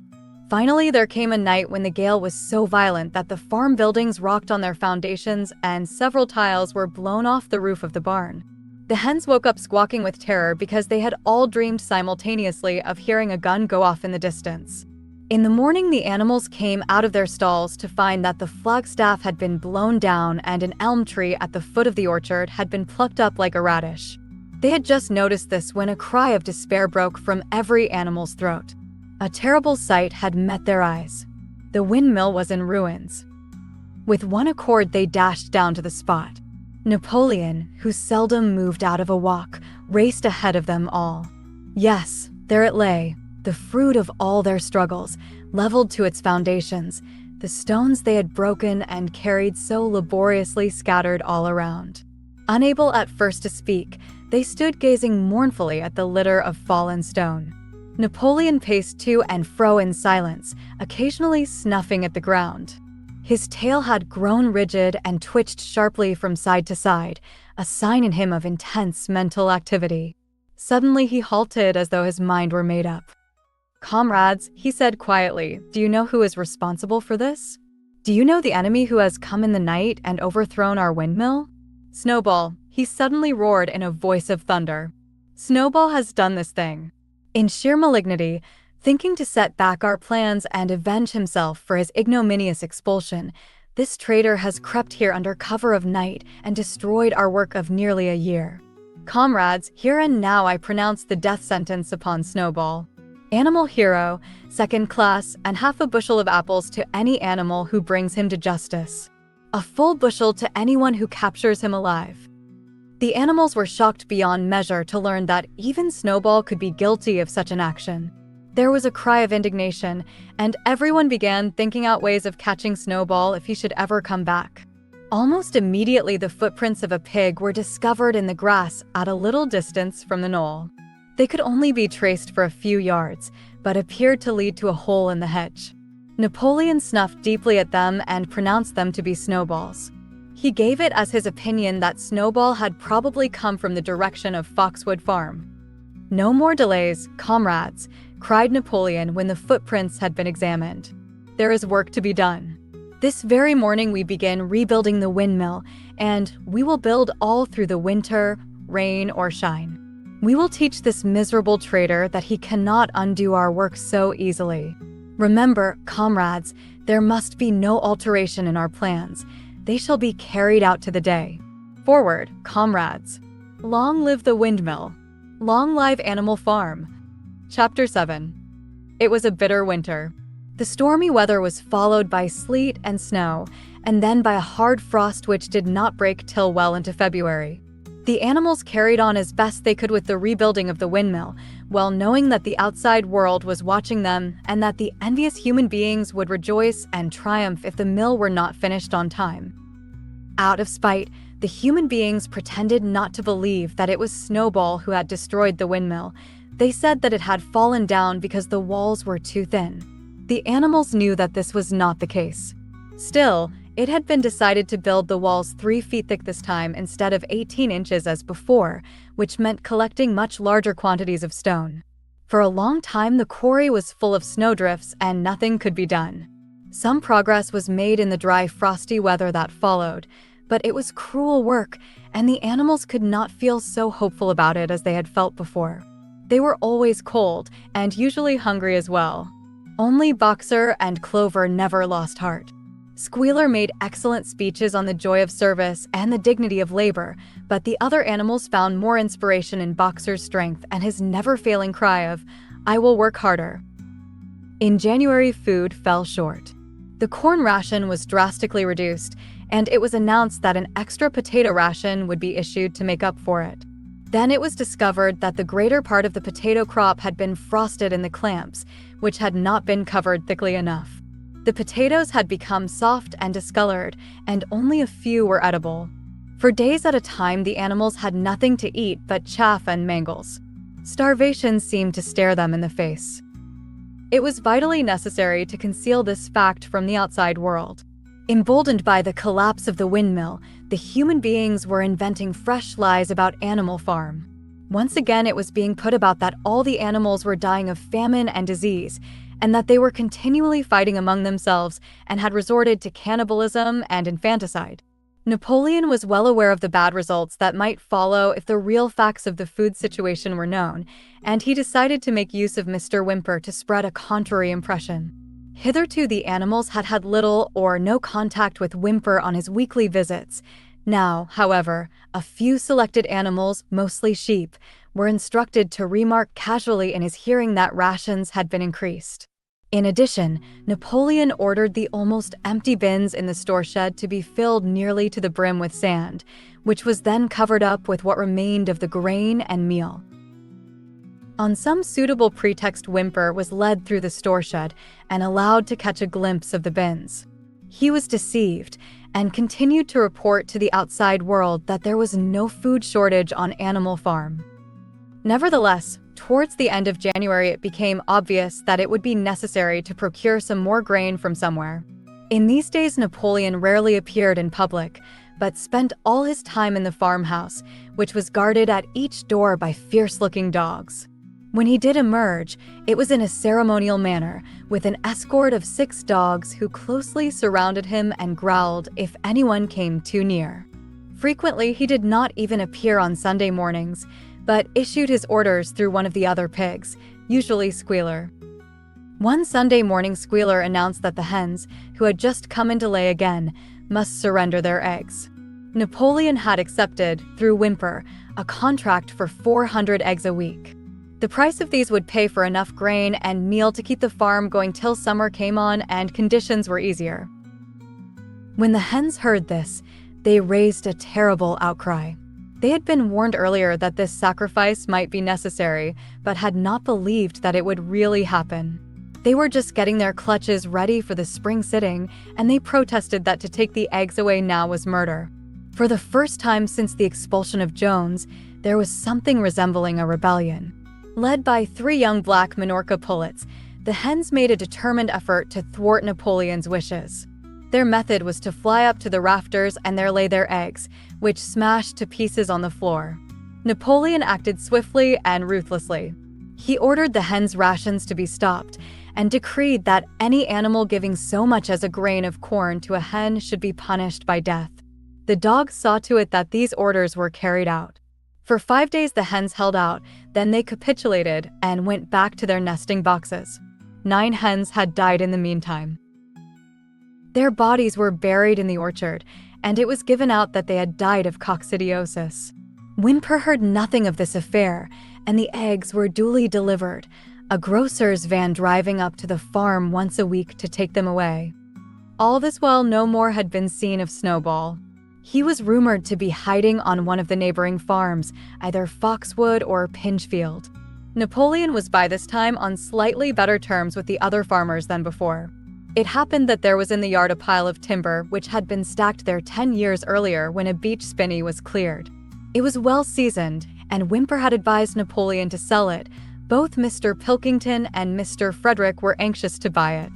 Napoleon was hesitating between the two, unable to make up his mind. It was noticed that whenever he seemed on the point of coming to an agreement with Frederick, Snowball was declared to be in hiding at Foxwood, while, when he inclined towards Pilkington, Snowball was said to be at Pinchfield. Suddenly, early in the spring, an alarming thing was discovered. Snowball was secretly frequenting the farm by night. The animals were so disturbed that they could hardly sleep in their stalls. Every night, it was said, he came creeping in under cover of darkness and performed all kinds of mischief. He stole the corn, he upset the milk pails, he broke the eggs, he trampled the seed beds, he gnawed the bark off the fruit trees. Whenever anything went wrong, it became usual to attribute it to Snowball. If a window was broken or a drain was blocked up, someone was certain to say that Snowball had come in the night and done it, and when the key of the store shed was lost, the whole farm was convinced that Snowball had thrown it down the well. Curiously enough, They went on believing this even after the mislaid key was found under a sack of meal. The cows declared unanimously that Snowball crept into their stalls and milked them in their sleep. The rats, which had been troublesome that winter, were also said to be in league with Snowball. Napoleon decreed that there should be a full investigation into Snowball's activities. With his dogs in attendance, he set out and made a careful tour of inspection of the farm buildings, the other animals following at a respectful distance. At every few steps, Napoleon stopped and snuffed the ground for traces of Snowball's footsteps, which, he said, he could detect by the smell. He snuffed in every corner, in the barn, in the cowshed, in the hen houses, in the vegetable garden, and found traces of Snowball almost everywhere. He would put his snout to the ground, give several deep sniffs, and exclaim in a terrible voice, "Snowball! He has been here!"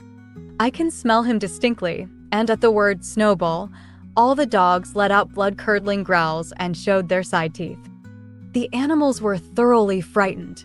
It seemed to them as though Snowball were some kind of invisible influence, pervading the air about them and menacing them with all kinds of dangers.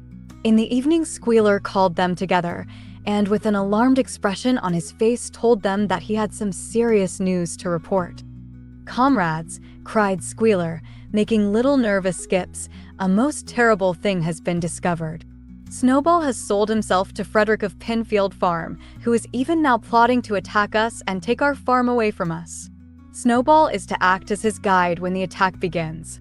But there is worse than that. We had thought that Snowball's rebellion was caused simply by his vanity and ambition. But we were wrong, comrades. Do you know what the real reason was? Snowball was in league with Jones from the very start. He was Jones's secret agent all the time. It has all been proved by documents which he left behind him and which we have only just discovered. To my mind, this explains a great deal, comrades. Did we not see for ourselves how he attempted, fortunately without success, to get us defeated and destroyed at the Battle of the Cowshed? The animals were stupefied. This was a wickedness far outdoing Snowball's destruction of the windmill. But it was some minutes before they could fully take it in. They all remembered, or thought they remembered, how they had seen Snowball charging ahead of them at the Battle of the Cowshed, how he had rallied and encouraged them at every turn, and how he had not paused for an instant even when the pellets from Jones's gun had wounded his back. At first, it was a little difficult to see how this fitted in with his being on Jones's side. Even Boxer, who seldom asked questions, was puzzled. He lay down, tucked his four hoofs beneath him, shut his eyes, and with a hard effort managed to formulate his thoughts. "I do not believe that," he said. "Snowball fought bravely at the Battle of the Cowshed. I saw him myself. Did we not give him Animal Hero, First Class, immediately afterwards? That was our mistake, comrade. For we know now, it is all written down in the secret documents that we have found, that in reality he was trying to lure us to our doom." "But he was wounded," said Boxer. "We all saw him running with blood." "That was part of the arrangement," cried Squealer. "Jones's shot only grazed him. I could show you this in his own writing if you were able to read it. The plot was for Snowball, at the critical moment, to give the signal for flight and leave the field to the enemy. And he very nearly succeeded. I will even say, comrades, he would have succeeded if it had not been for a heroic leader, Comrade Napoleon. Do you not remember how, just at the moment when Jones and his men had got inside the yard, Snowball suddenly turned and fled, and many animals followed him? And do you not remember, too, that it was just at that moment, when panic was spreading and all seemed lost, that Comrade Napoleon sprang forward with a cry of death to humanity and sank his teeth in Jones's leg? Surely you remember that, comrades," exclaimed Squealer, frisking from side to side. Now when Squealer described the scene so graphically, it seemed to the animals that they did remember it. At any rate, they remembered that at the critical moment of the battle Snowball had turned to flee. But Boxer was still a little uneasy. "I do not believe that Snowball was a traitor at the beginning," he said finally. "What he has done since is different. But I believe that at the Battle of the Cowshed he was a good comrade." "Our leader, Comrade Napoleon," announced Squealer, speaking very slowly and firmly, has stated categorically, comrade, that Snowball was Jones's agent from the very beginning. Yes, and from long before the rebellion was ever thought of." "Ah, that is different," said Boxer. "If Comrade Napoleon says it, it must be right." "That is the true spirit, comrade," cried Squealer, but it was noticed he cast a very ugly look at Boxer with his little twinkling eyes. He turned to go, then paused and added impressively, "I warn every animal on this farm to keep his eyes very wide open. For we have reason to think that some of Snowball's secret agents are lurking among us at this moment." For days later, in the late afternoon, Napoleon ordered all the animals to assemble in the yard. When they were all gathered together, Napoleon emerged from the farmhouse wearing both his medals, for he had recently awarded himself Animal Hero, First Class, and Animal Hero, Second Class, with his 9 huge dogs frisking round him and uttering growls that sent shivers down all the animals' spines. They all cowered silently in their places, seeming to know in advance that some terrible thing was about to happen. Napoleon stood sternly surveying his audience. Then he uttered a high-pitched whimper. Immediately the dogs bounded forward, seized 4 of the pigs by the ear and dragged them, squealing with pain and terror, to Napoleon's feet. The pigs' ears were bleeding, the dogs had tasted blood, and for a few moments they appeared to go quite mad. To the amazement of everybody, 3 of them flung themselves upon Boxer.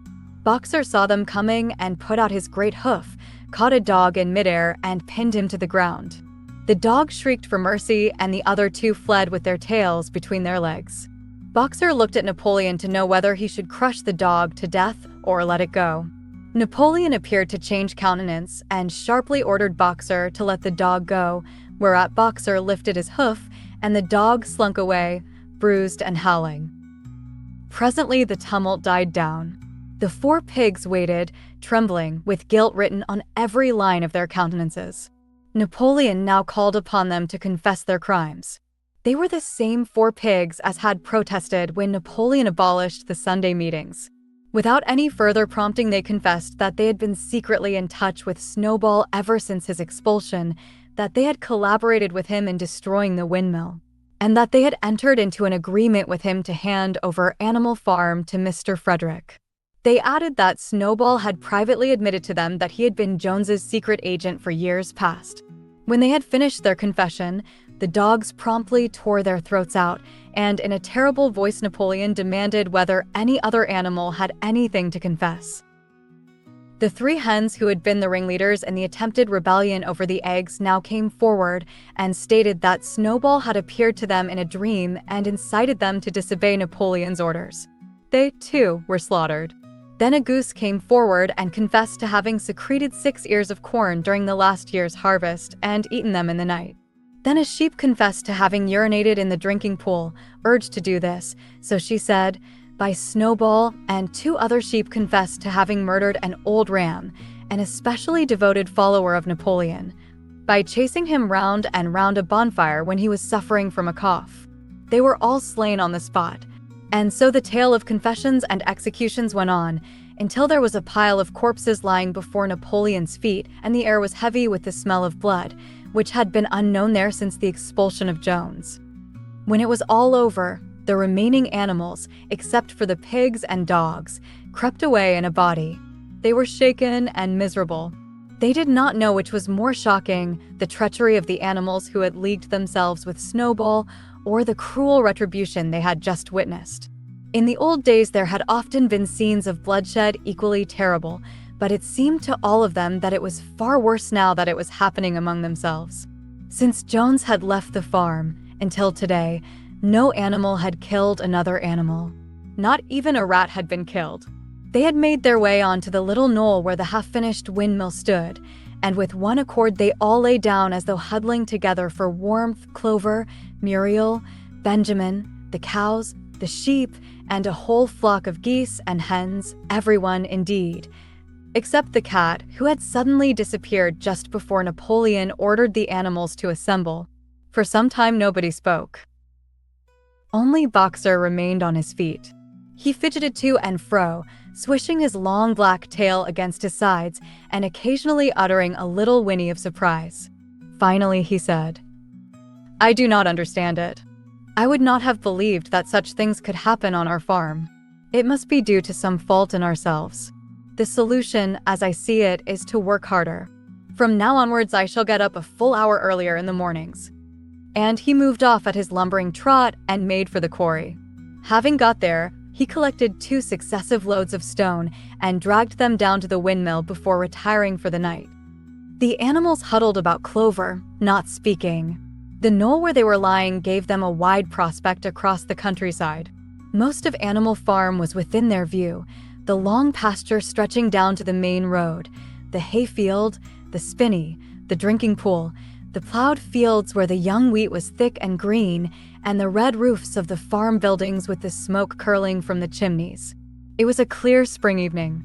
The grass and the bursting hedges were gilded by the level rays of the sun. Never had the farm, and with a kind of surprise they remembered that it was their own farm, every inch of it their own property, appeared to the animals so desirable a place. As Clover looked down the hillside, her eyes filled with tears. If she could have spoken her thoughts, it would have been to say that this was not what they had aimed at when they had set themselves years ago to work for the overthrow of the human race. These scenes of terror and slaughter were not what they had looked forward to on that night when Old Major first stirred them to rebellion.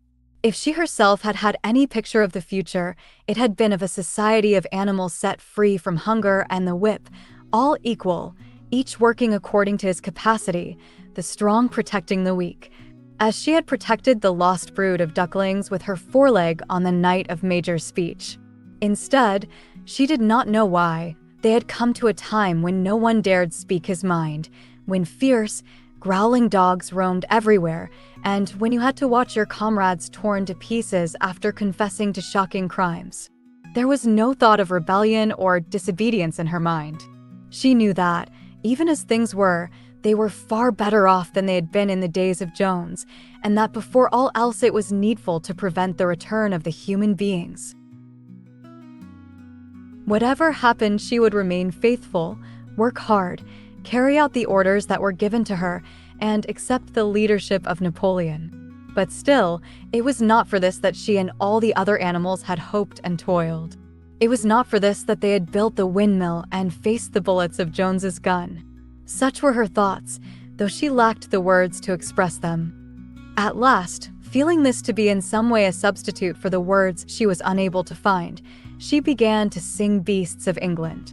The other animals sitting round her took it up, and they sang it 3 times over, very tunefully, but slowly and mournfully, in a way they had never sung it before.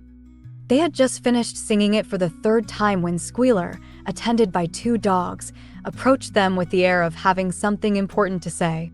He announced that, by a special decree of Comrade Napoleon, Beasts of England had been abolished. From now onwards it was forbidden to sing it. The animals were taken aback. "Why?" cried Muriel. "It is no longer needed, comrade," said Squealer stiffly. Beasts of England was the song of the rebellion. But the rebellion is now completed. The execution of the traitors this afternoon was the final act. The enemy, both external and internal, has been defeated. In Beasts of England, we expressed our longing for a better society in days to come. But that society has now been established. Clearly, this song has no longer any purpose.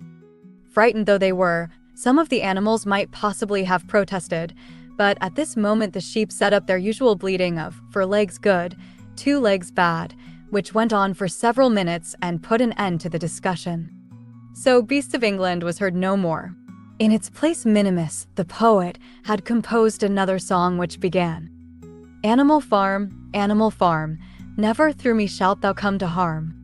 And this was sung every Sunday morning after the hoisting of the flag. But somehow neither the words nor the tune ever seemed to the animals to come up to Beasts of England. Chapter 8. A few days later, when the terror caused by the executions had died down, some of the animals remembered, or thought they remembered, that the 6th commandment decreed, "No animal shall kill any other animal." And though no one cared to mention it in the hearing of the pigs or the dogs, it was felt that the killings which had taken place did not square with this. Clover asked Benjamin to read her the sixth commandment, and when Benjamin, as usual, said that he refused to meddle in such matters, she fetched Muriel. Muriel read the commandment for her. It ran, "No animal shall kill any other animal without cause." Somehow or other, the last two words had slipped out of the animal's memory. But they saw now that the commandment had not been violated, for clearly there was good reason for killing the traitors who had leagued themselves with Snowball. Throughout the year, the animals worked even harder than they had worked in the previous year. To rebuild the windmill, with walls twice as thick as before, and to finish it by the appointed date, together with the regular work of the farm, was a tremendous labor. There were times when it seemed to the animals that they worked longer hours and fed no better than they had done in Jones's day. On Sunday mornings, Squealer, holding down a long strip of paper with his trotter, would read out to them lists of figures proving that the production of every class of foodstuff had increased by 200%, 300%, or 500%, as the case might be. The animals saw no reason to disbelieve him, especially as they could no longer remember very clearly what conditions had been like before the rebellion. All the same, there were days when they felt that they would sooner have had less figures and more food. All orders were now issued through Squealer or one of the other pigs. Napoleon himself was not seen in public as often as once in a fortnight. When he did appear, he was attended not only by his retinue of dogs, but by a black cockerel who marched in front of him and acted as a kind of trumpeter, letting out a loud cock-a-doodle-doo before Napoleon spoke. Even in the farmhouse, it was said, Napoleon inhabited separate apartments from the others. He took his meals alone, with 2 dogs to wait upon him, and always ate from the Crown Derby dinner service, which had been in the glass cupboard in the drawing room. It was also announced that the gun would be fired every year on Napoleon's birthday, as well as on the other 2 anniversaries. Napoleon was now never spoken of simply as Napoleon. He was always referred to in formal style as our leader, Comrade Napoleon, and the pigs liked to invent for him such titles as Father of all animals, Terror of mankind, Protector of the sheepfold, Duckling's friend, and the like. In his speeches, Squealer would talk with the tears rolling down his cheeks of Napoleon's wisdom, the goodness of his heart, and the deep love he bore to all animals everywhere, even and especially the unhappy animals who still lived in ignorance and slavery on other farms. It had become usual to give Napoleon the credit for every successful achievement and every stroke of good fortune. You would often hear one hen remark to another, "Under the guidance of our leader, Comrade Napoleon, I have laid 5 eggs in 6 days," or 2 cows, enjoying a drink at the pool, would exclaim, "Thanks to the leadership of Comrade Napoleon. How excellent this water tastes!"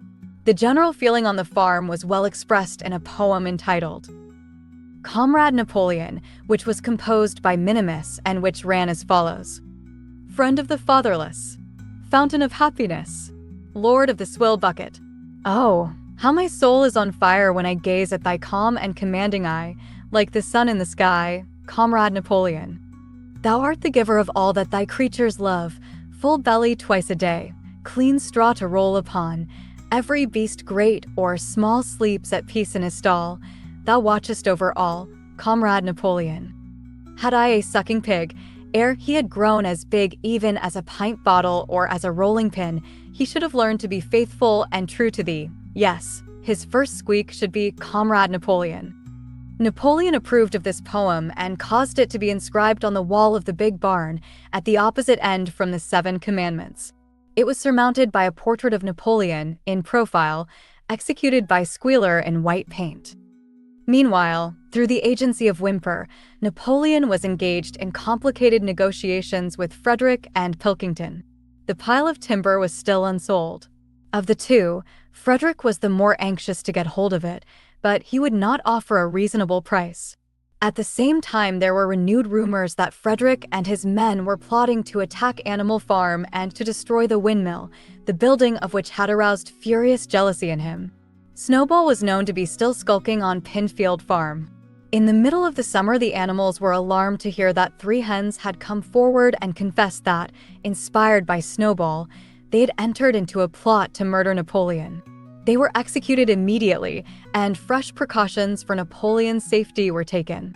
4 dogs guarded his bed at night, one at each corner, and a young pig named Pink Eye was given the task of tasting all his food before he ate it, lest it should be poisoned. At about the same time, it was given out that Napoleon had arranged to sell the pile of timber to Mr. Pilkington.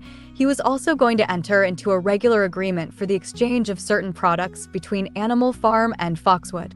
The relations between Napoleon and Pilkington, though they were only conducted through whimper, were now almost friendly. The animals distrusted Pilkington as a human being, but greatly preferred him to Frederick, whom they both feared and hated. As the summer wore on and the windmill neared completion, the rumors of an impending treacherous attack grew stronger and stronger. Frederick, it was said, intended to bring against them 20 men all armed with guns, and he had already bribed the magistrates and police so that if he could once get hold of the title deeds of Animal Farm, they would ask no questions. Moreover, terrible stories were leaking out from Pinch Field about the cruelties that Frederick practiced upon his animals. He had flogged an old horse to death, he starved his cows, he had killed a dog by throwing it into the furnace, he amused himself in the evenings by making cocks fight with splinters of razor blade tied to their spurs. The animals' blood boiled with rage when they heard of these things being done to their comrades, and sometimes they clamored to be allowed to go out in a body and attack Pinfield Farm, drive out the humans, and set the animals free. But Squealer counseled them to avoid rash actions and trust in Comrade Napoleon's strategy. Nevertheless, feeling against Frederick continued to run high. One Sunday morning, Napoleon appeared in the barn and explained that he had never at any time contemplated selling the pile of timber to Frederick. He considered it beneath his dignity, he said, to have dealings with scoundrels of that description. The pigeons who were still sent out to spread tidings of the rebellion were forbidden to set foot anywhere on Foxwood, and were also ordered to drop their former slogan of "Death to Humanity" in favor of "Death to Frederick." In the late summer, yet another of Snowball's machinations was laid bare. The wheat crop was full of weeds, and it was discovered that on one of his nocturnal visits, Snowball had mixed weed seeds with the seed corn. A gander who had been privy to the plot had confessed his guilt to Squealer and immediately committed suicide by swallowing deadly nightshade berries. The animals now also learned that Snowball had never, as many of them had believed hitherto, received the order of Animal Hero, First Class. This was merely a legend which had been spread some time after the Battle of the Cowshed by Snowball himself. So far from being decorated, he had been censured for showing cowardice in the battle. Once again, some of the animals heard this with a certain bewilderment, but Squealer was soon able to convince them that their memories had been at fault. In the autumn, by a tremendous, exhausting effort, for the harvest had to be gathered at almost the same time, the windmill was finished. The machinery had still to be installed, and Whymper was negotiating the purchase of it, but the structure was completed. In the teeth of every difficulty, in spite of inexperience, of primitive implements, of bad luck, and of Snowball's treachery, the work had been finished punctually to the very day. Tired out but proud, the animals walked round and round their masterpiece, which appeared even more beautiful in their eyes than when it had been built the first time. Moreover, the walls were twice as thick as before. Nothing short of explosives would lay them low this time. And when they thought of how they had labored, what discouragements they had overcome, and the enormous difference that would be made in their lives when the sails were turning and the dynamos running, when they thought of all this, their tiredness forsook them, and they gamboled round and round the windmill, uttering cries of triumph. Napoleon himself, attended by his dogs and his cockerel, came down to inspect the completed work. He personally congratulated the animals on their achievement, and announced that the mill would be named Napoleon Mill. 2 days later, the animals were called together for a special meeting in the barn. They were struck dumb with surprise when Napoleon announced that he had sold the pile of timber to Frederick. Tomorrow, Frederick's wagons would arrive and begin carting it away. Throughout the whole period of his seeming friendship with Pilkington, Napoleon had really been in secret agreement with Frederick. All relations with Foxwood had been broken off. Insulting messages had been sent to Pilkington. The pigeons had been told to avoid Pinfield Farm and to alter their slogan from "Death to Frederick" to "Death to Pilkington." At the same time, Napoleon assured the animals that the stories of an impending attack on Animal Farm were completely untrue, and that the tales about Frederick's cruelty to his own animals had been greatly exaggerated. All these rumors had probably originated with Snowball and his agents. It now appeared that Snowball was not, after all, hiding on Pinfield Farm, and in fact had never been there in his life. He was living in considerable luxury, so it was said, at Foxwood, and had in reality been a pensioner of Pilkington for years past. The pigs were in ecstasies over Napoleon's cunning. By seeming to be friendly with Pilkington, he had forced Frederick to raise his price by 12 pounds. But the superior quality of Napoleon's mind, said Squealer, was shown in the fact that he trusted nobody, not even Frederick. Frederick had wanted to pay for the timber with something called a check, which, it seemed, was a piece of paper with a promise to pay written upon it. But Napoleon was too clever for him. He had demanded payment in real 5-pound notes, which were to be handed over before the timber was removed. Already Frederick had paid up, and the sum he had paid was just enough to buy the machinery for the windmill. Meanwhile, the timber was being carted away at high speed. When it was all gone, another special meeting was held in the barn for the animals to inspect Frederick's banknotes. Smiling beatifically and wearing both his decorations, Napoleon reposed on a bed of straw on the platform, with the money at his side, neatly piled on a china dish from the farmhouse kitchen. The animals filed slowly past, and each gazed his fill. And Boxer put out his nose to sniff at the banknotes, and the flimsy white thing stirred and rustled in his breath. 3 days later there was a terrible hullabaloo. Whymper, his face deadly pale, came racing up the path on his bicycle, flung it down in the yard, and rushed straight into the farmhouse. The next moment, a choking roar of rage sounded from Napoleon's apartments. The news of what had happened sped round the farm like wildfire. The banknotes were forgeries. Frederick had got the timber for nothing. Napoleon called the animals together immediately and in a terrible voice pronounced the death sentence upon Frederick. When captured, he said, Frederick should be boiled alive. At the same time, he warned them that after this treacherous deed the worst was to be expected. Frederick and his men might make their long-expected attack at any moment. Sentinels were placed at all the approaches to the farm. In addition, 4 pigeons were sent to Foxwood with a conciliatory message, which it was hoped might re-establish good relations with Pilkington. The very next morning the attack came. The animals were at breakfast when the lookouts came racing in with the news that Frederick and his followers had already come through the 5-barred gate. Boldly enough, the animals sallied forth to meet them, but this time they did not have the easy victory that they had had in the Battle of the Cowshed. There were 15 men, with half a dozen guns between them, and they opened fire as soon as they got within 50 yards. The animals could not face the terrible explosions and the stinging pellets, and in spite of the efforts of Napoleon and Boxer to rally them, they were soon driven back. A number of them were already wounded. They took refuge in the farm buildings and peeped cautiously out from chinks and knotholes. The whole of the big pasture, including the windmill, was in the hands of the enemy. For the moment, even Napoleon seemed at a loss. He paced up and down without a word, his tail rigid and twitching. Wistful glances were sent in the direction of Foxwood. If Pilkington and his men would help them, the day might yet be won. But at this moment the 4 pigeons, who had been sent out on the day before, returned, one of them bearing a scrap of paper from Pilkington. On it was penciled the words, "Serves you right."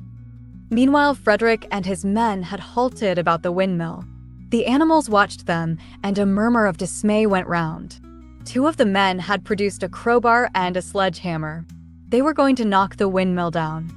"Impossible," cried Napoleon. "We have built the walls far too thick for that. They could not knock it down in a week. Courage, comrades."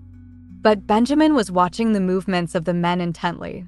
The 2 with the hammer and the crowbar were drilling a hole near the base of the windmill.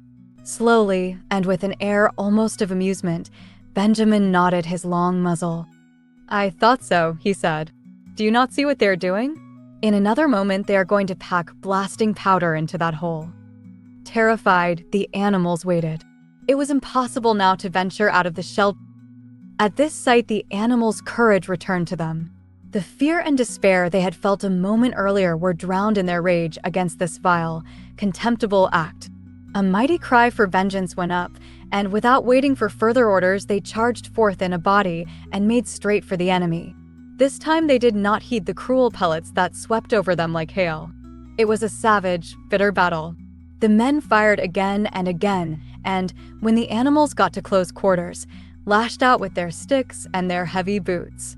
A cow, 3 sheep, and 2 geese were killed, and nearly everyone was wounded. Even Napoleon, who was directing operations from the rear, had the tip of his tail chipped by a pellet. But the men did not go unscathed either. 3 of them had their heads broken by blows from Boxer's hoofs, another was gored in the belly by a cow's horn, another had his trousers nearly torn off by Jessie and Bluebell. And when the 9 dogs of Napoleon's own bodyguard, whom he had instructed to make a detour under cover of the hedge, suddenly appeared on the men's flank, baying ferociously, panic overtook them. They saw that they were in danger of being surrounded. Frederick shouted to his men to get out while the going was good, and the next moment the cowardly enemy was running for dear life. The animals chased them right down to the bottom of the field, and got in some last kicks at them as they forced their way through the thorn hedge. They had won, but they were weary and bleeding. Slowly they began to limp back towards the farm. The sight of their dead comrades stretched upon the grass moved some of them to tears, and for a little while they halted in sorrowful silence at the place where the windmill had once stood. Yes, it was gone. Almost the last trace of their labor was gone. Even the foundations were partially destroyed. And in rebuilding it they could not this time, as before, make use of the fallen stones. This time the stones had vanished too. The force of the explosion had flung them to distances of hundreds of yards. It was as though the windmill had never been. As they approached, the farm squealer, who had unaccountably been absent during the fighting, came skipping towards them, whisking his tail and beaming with satisfaction. And the animals heard, from the direction of the farm buildings, the solemn booming of a gun. "What is that gun firing for?" said Boxer. "To celebrate our victory," cried Squealer. "What victory?" said Boxer. His knees were bleeding, he had lost a shoe and split his hoof, and a dozen pellets had lodged themselves in his hind leg. "What victory, comrade? Have we not driven the enemy off our soil, the sacred soil of Animal Farm? But they have destroyed the windmill, and we had worked on it for 2 years. What matter? We will build another windmill. We will build 6 windmills if we feel like it. You do not appreciate, comrade, the mighty thing that we have done. The enemy was an occupation of this very ground that we stand upon. And now, thanks to the leadership of Comrade Napoleon, we have won every inch of it back again." "Then we have won back what we had before," said Boxer. "That is our victory," said Squealer. They limped into the yard. The pellets under the skin of Boxer's legs smarted painfully. He saw ahead of him the heavy labor of rebuilding the windmill from the foundations, and already in imagination he braced himself for the task. But for the first time it occurred to him that he was 11 years old, and that perhaps his great muscles were not quite what they had once been. But when the animals saw the green flag flying and heard the gun firing again, 7 times it was fired in all, and heard the speech that Napoleon made, congratulating them on their conduct, it did seem to them after all that they had won a great victory. The animals slain in the battle were given a solemn funeral. Boxer and Clover pulled the wagon which served as a hearse, and Napoleon himself walked at the head of the procession. 2 whole days were given over to celebrations. There were songs, speeches, and more firing of the gun, and a special gift of an apple was bestowed on every animal, with 2 ounces of corn for each bird and 3 biscuits for each dog. It was announced that the battle would be called the Battle of the Windmill, and that Napoleon had created a new decoration, the Order of the Green Banner, which he had conferred upon himself. In the general rejoicings, the unfortunate affair of the banknotes was forgotten. It was a few days later than this that the pigs came upon a case of whiskey in the cellars of the farmhouse. It had been overlooked at the time when the house was first occupied. That night there came from the farmhouse the sound of loud singing, in which, to everyone's surprise, the strains of Beasts of England were mixed up. At about 9:30, Napoleon, wearing an old bowler hat of Mr. Jones's, was distinctly seen to emerge from the back door, gallop rapidly round the yard, and disappear indoors again. But in the morning a deep silence hung over the farmhouse. Not a pig appeared to be stirring. It was nearly 9 o'clock when Squealer made his appearance, walking slowly and dejectedly, his eyes dull, his tail hanging limply behind him, and with every appearance of being seriously ill. He called the animals together and told them that he had a terrible piece of news to impart. Comrade Napoleon was dying. A cry of lamentation went up. Straw was laid down outside the doors of the farmhouse, and the animals walked on tiptoe. With tears in their eyes, they asked one another what they should do if their leader were taken away from them. A rumor went round that Snowball had after all contrived to introduce poison into Napoleon's food. At 11 o'clock, Squealer came out to make another announcement.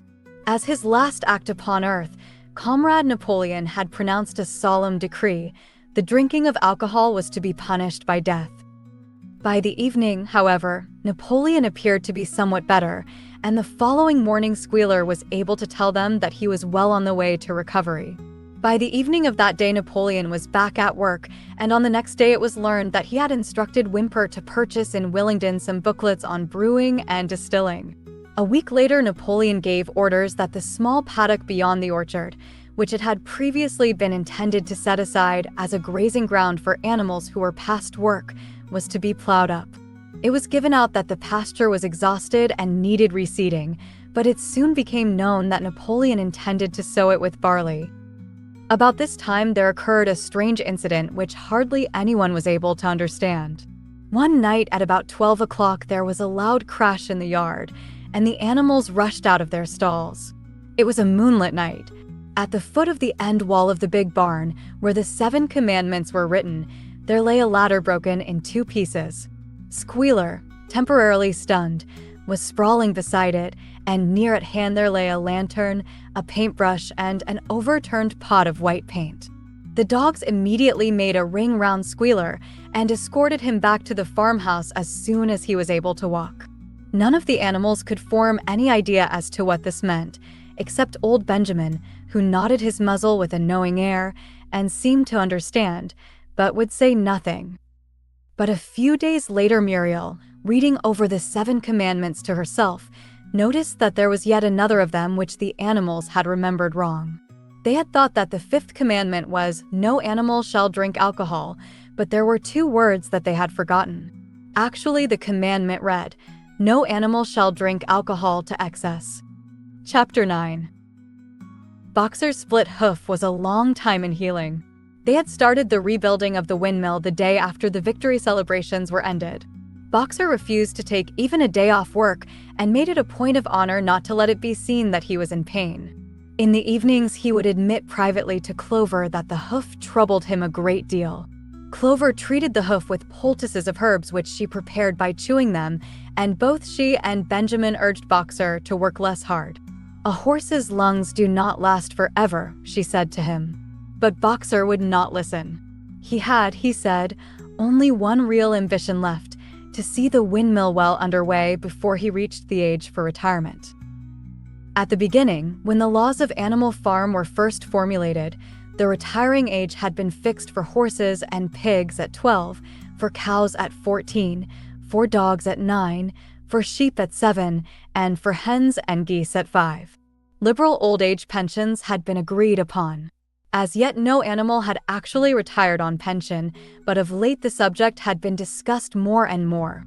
Now that the small field beyond the orchard had been set aside for barley, it was rumored that a corner of the large pasture was to be fenced off and turned into a grazing ground for superannuated animals. For a horse, it was said, the pension would be 5 pounds of corn a day and, in winter, 15 pounds of hay, with a carrot or possibly an apple on public holidays. Boxer's 12th birthday was due in the late summer of the following year. Meanwhile, life was hard. The winter was as cold as the last one had been, and food was even shorter. Once again, all rations were reduced, except those of the pigs and the dogs. A too rigid equality in rations, Squealer explained, would have been contrary to the principles of animalism. In any case, he had no difficulty in proving to the other animals that they were not in reality short of food, whatever the appearances might be. For the time being, certainly, it had been found necessary to make a readjustment of rations. Squealer always spoke of it as a readjustment, never as a reduction, but in comparison with the days of Jones, the improvement was enormous.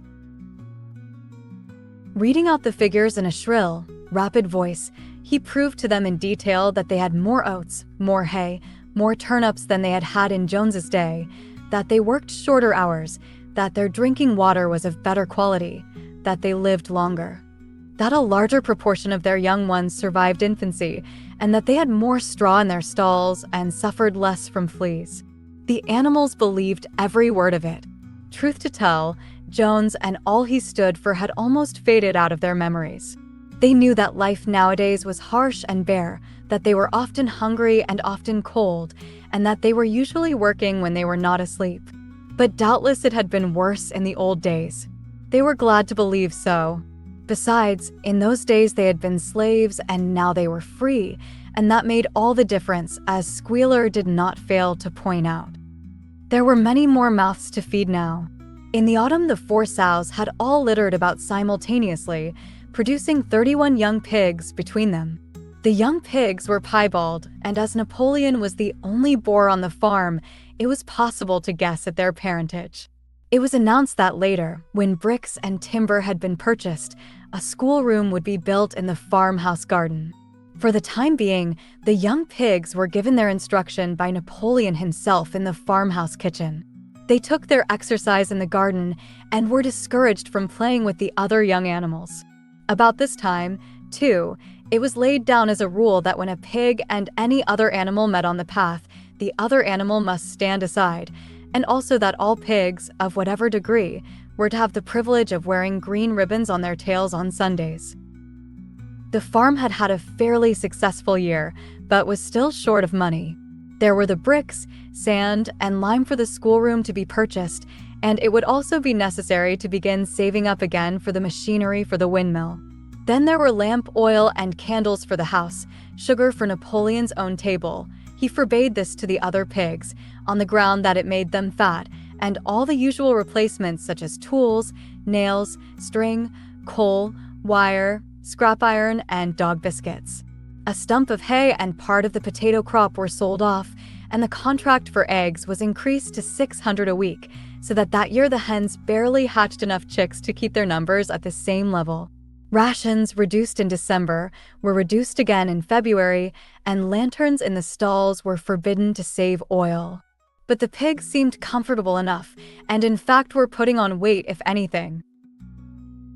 One afternoon in late February, a warm, rich, appetizing scent, such as the animals had never smelt before, wafted itself across the yard from the little brewhouse, which had been disused in Jones's time, and which stood beyond the kitchen. Someone said it was the smell of cooking barley. The animals sniffed the air hungrily and wondered whether a warm mash was being prepared for their supper. But no warm mash appeared, and on the following Sunday it was announced that from now onwards all barley would be reserved for the pigs. The field beyond the orchard had already been sown with barley, and the news soon leaked out that every pig was now receiving a ration of a pint of beer daily, with half a gallon for Napoleon himself, which was always served to him in the Crown Derby soup tureen. But if there were hardships to be borne, they were partly offset by the fact that life nowadays had a greater dignity than it had had before. There were more songs, more speeches, more processions. Napoleon had commanded that once a week there should be held something called a spontaneous demonstration, the object of which was to celebrate the struggles and triumphs of Animal Farm. At the appointed time, the animals would leave their work and march round the precincts of the farm in military formation, with the pigs leading, then the horses, then the cows, then the sheep, and then the poultry. The dogs flanked the procession, and at the head of all marched Napoleon's black cockerel. So that, what with the songs, the processions, Squealer's lists of figures, the thunder of the gun, the crowing of the cockerel, and the fluttering of the flag, they were able to forget that their bellies were empty, at least part of the time. So that, what with the songs, the processions, Squealer's lists of figures, the thunder of the gun, the crowing of the cockerel, and the fluttering of the flag, they were able to forget that their bellies were empty, at least part of the time. In April, Animal Farm was proclaimed a republic, and it became necessary to elect a president. There was only one candidate, Napoleon, who was elected unanimously. On the same day, it was given out that fresh documents had been discovered which revealed further details about Snowball's complicity with Jones.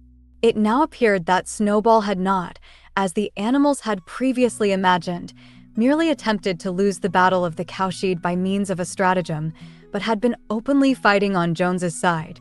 In fact, it was he who had actually been the leader of the human forces and had charged into battle with the words, "Long live humanity," on his lips. The wounds on Snowball's back, which a few of the animals still remembered to have seen, had been inflicted by Napoleon's teeth. In the middle of the summer, Moses the Raven suddenly reappeared on the farm after an absence of several years. He was quite unchanged, still did no work, and talked in the same strain as ever about Sugar Candy Mountain. He would perch on a stump, flap his black wings, and talk by the hour to anyone who would listen. "Up there, comrades," he would say solemnly, pointing to the sky with his large beak. "Up there, just on the other side of that dark cloud that you can see, there it lies, Sugar Candy Mountain. That happy country where we poor animals shall rest forever from our labors." He even claimed to have been there on one of his higher flights, and to have seen the everlasting fields of clover and the linseed cake and lump sugar growing on the hedges. Many of the animals believed him. Their lives now, they reasoned, were hungry and laborious. Was it not right, and just that a better world should exist somewhere else? A thing that was difficult to determine was the attitude of the pigs towards Moses. They all declared contemptuously that his stories about Sugar Candy Mountain were lies, and yet they allowed him to remain on the farm, not working, with an allowance of a gill of beer a day. After his hoof had healed up, Boxer worked harder than ever. Indeed, all the animals worked like slaves that year. Apart from the regular work of the farm and the rebuilding of the windmill, there was the schoolhouse for the young pigs, which was started in March. Sometimes the long hours on insufficient food were hard to bear, but Boxer never faltered. In nothing that he said or did was there any sign that his strength was not what it had been. It was only his appearance that was a little altered.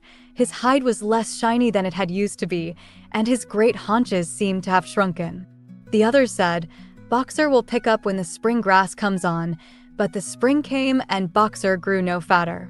Sometimes on the slope leading to the top of the quarry, when he braced his muscles against the weight of some vast boulder, it seemed that nothing kept him on his feet except the will to continue.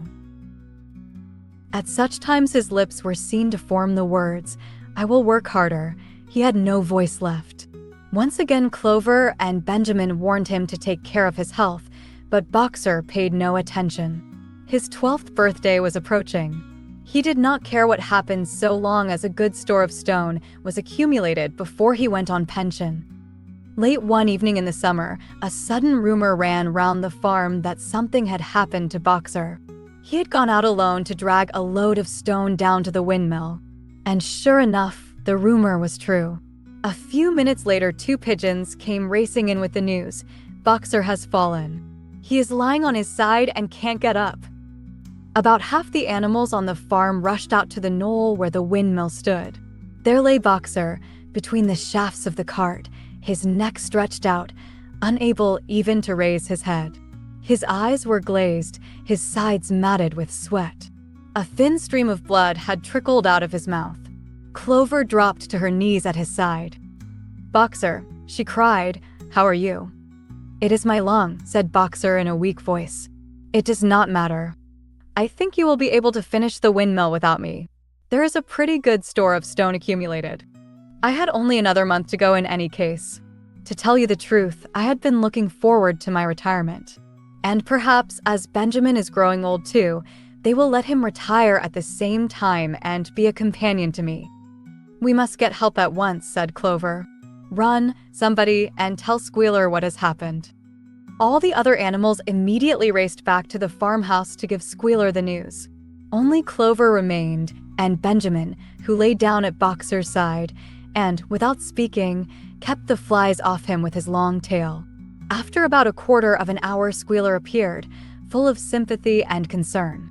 He said that Comrade Napoleon had learned with the very deepest distress of this misfortune to one of the most loyal workers on the farm, and was already making arrangements to send Boxer to be treated in the hospital at Willingdon.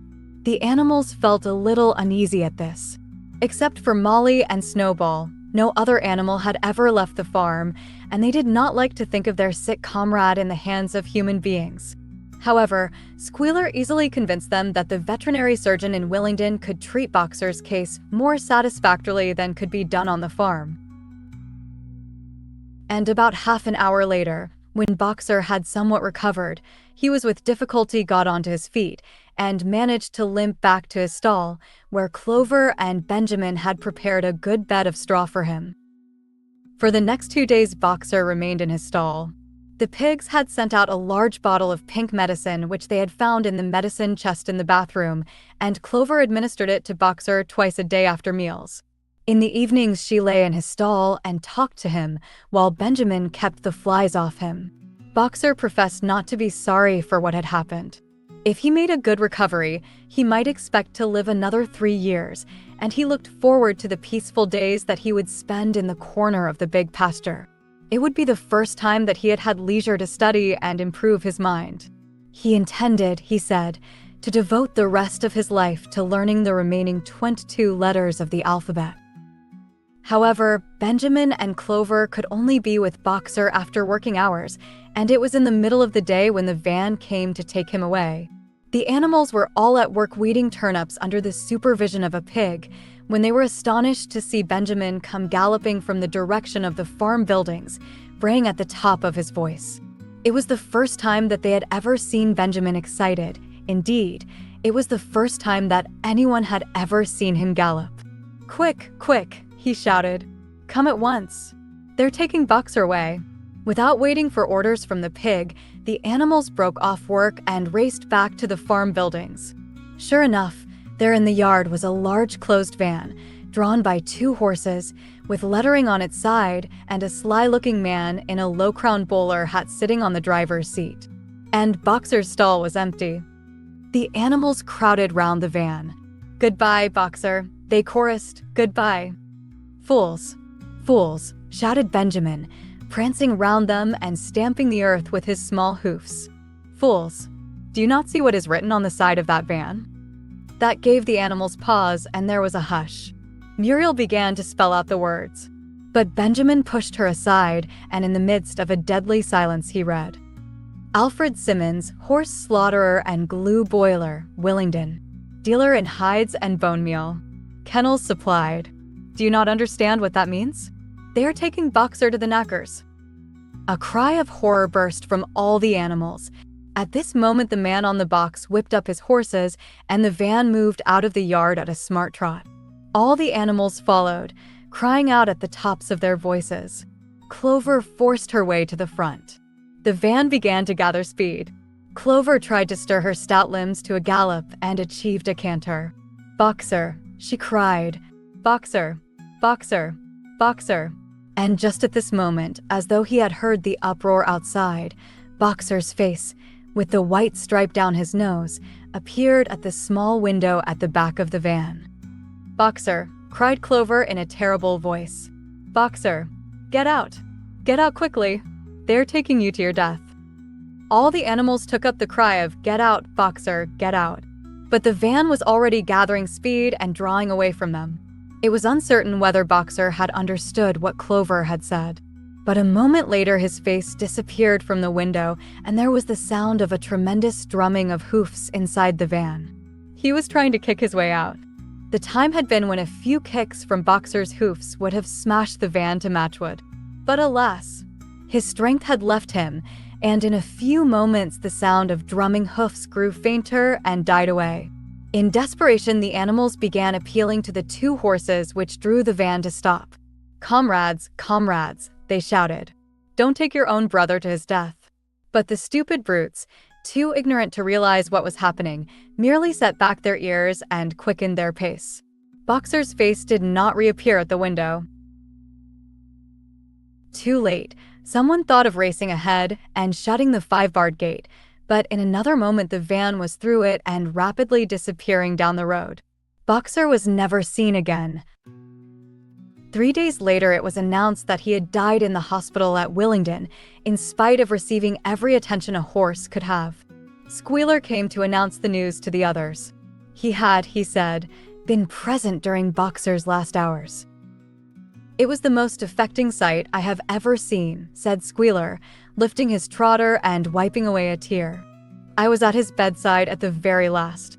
And at the end, almost too weak to speak, he whispered in my ear that his sole sorrow was to have passed on before the windmill was finished. 'Forward, comrades,' he whispered. 'Forward in the name of the rebellion. Long live Animal Farm. Long live Comrade Napoleon. Napoleon is always right.' Those were his very last words, comrades." Here Squealer's demeanor suddenly changed. He fell silent for a moment, and his little eyes darted suspicious glances from side to side before he proceeded. "It had come to his knowledge," he said, "that a foolish and wicked rumor had been circulated at the time of Boxer's removal. Some of the animals had noticed that the van which took Boxer away was marked Horse Slaughter, and had actually jumped to the conclusion that Boxer was being sent to the knackers. It was almost unbelievable," said Squealer, "that any animal could be so stupid. Surely," he cried indignantly, whisking his tail and skipping from side to side, "surely they knew their beloved leader, Comrade Napoleon, better than that?" But the explanation was really very simple. The van had previously been the property of the knacker and had been bought by the veterinary surgeon, who had not yet painted the old name out. That was how the mistake had arisen. The animals were enormously relieved to hear this.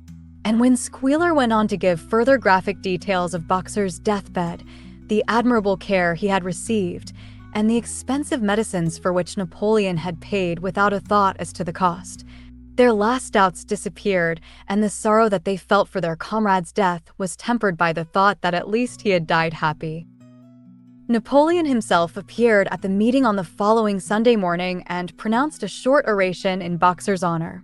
It had not been possible, he said, to bring back their lamented comrade's remains for interment on the farm, but he had ordered a large wreath to be made from the laurels in the farmhouse garden and sent down to be placed on Boxer's grave.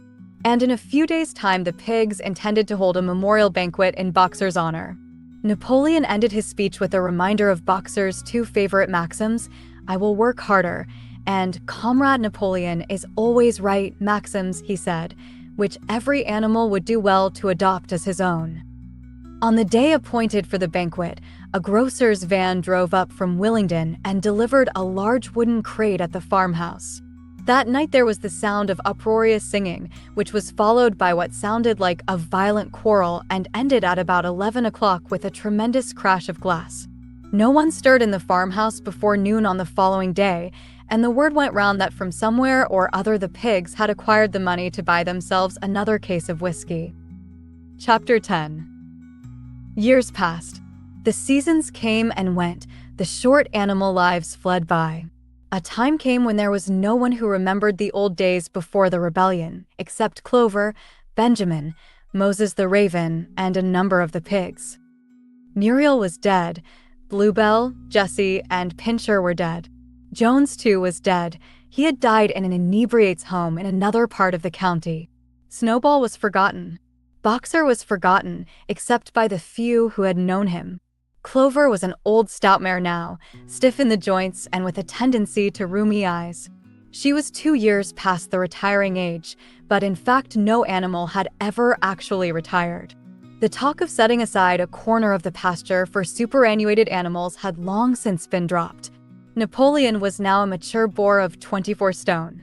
Squealer was so fat that he could with difficulty see out of his eyes.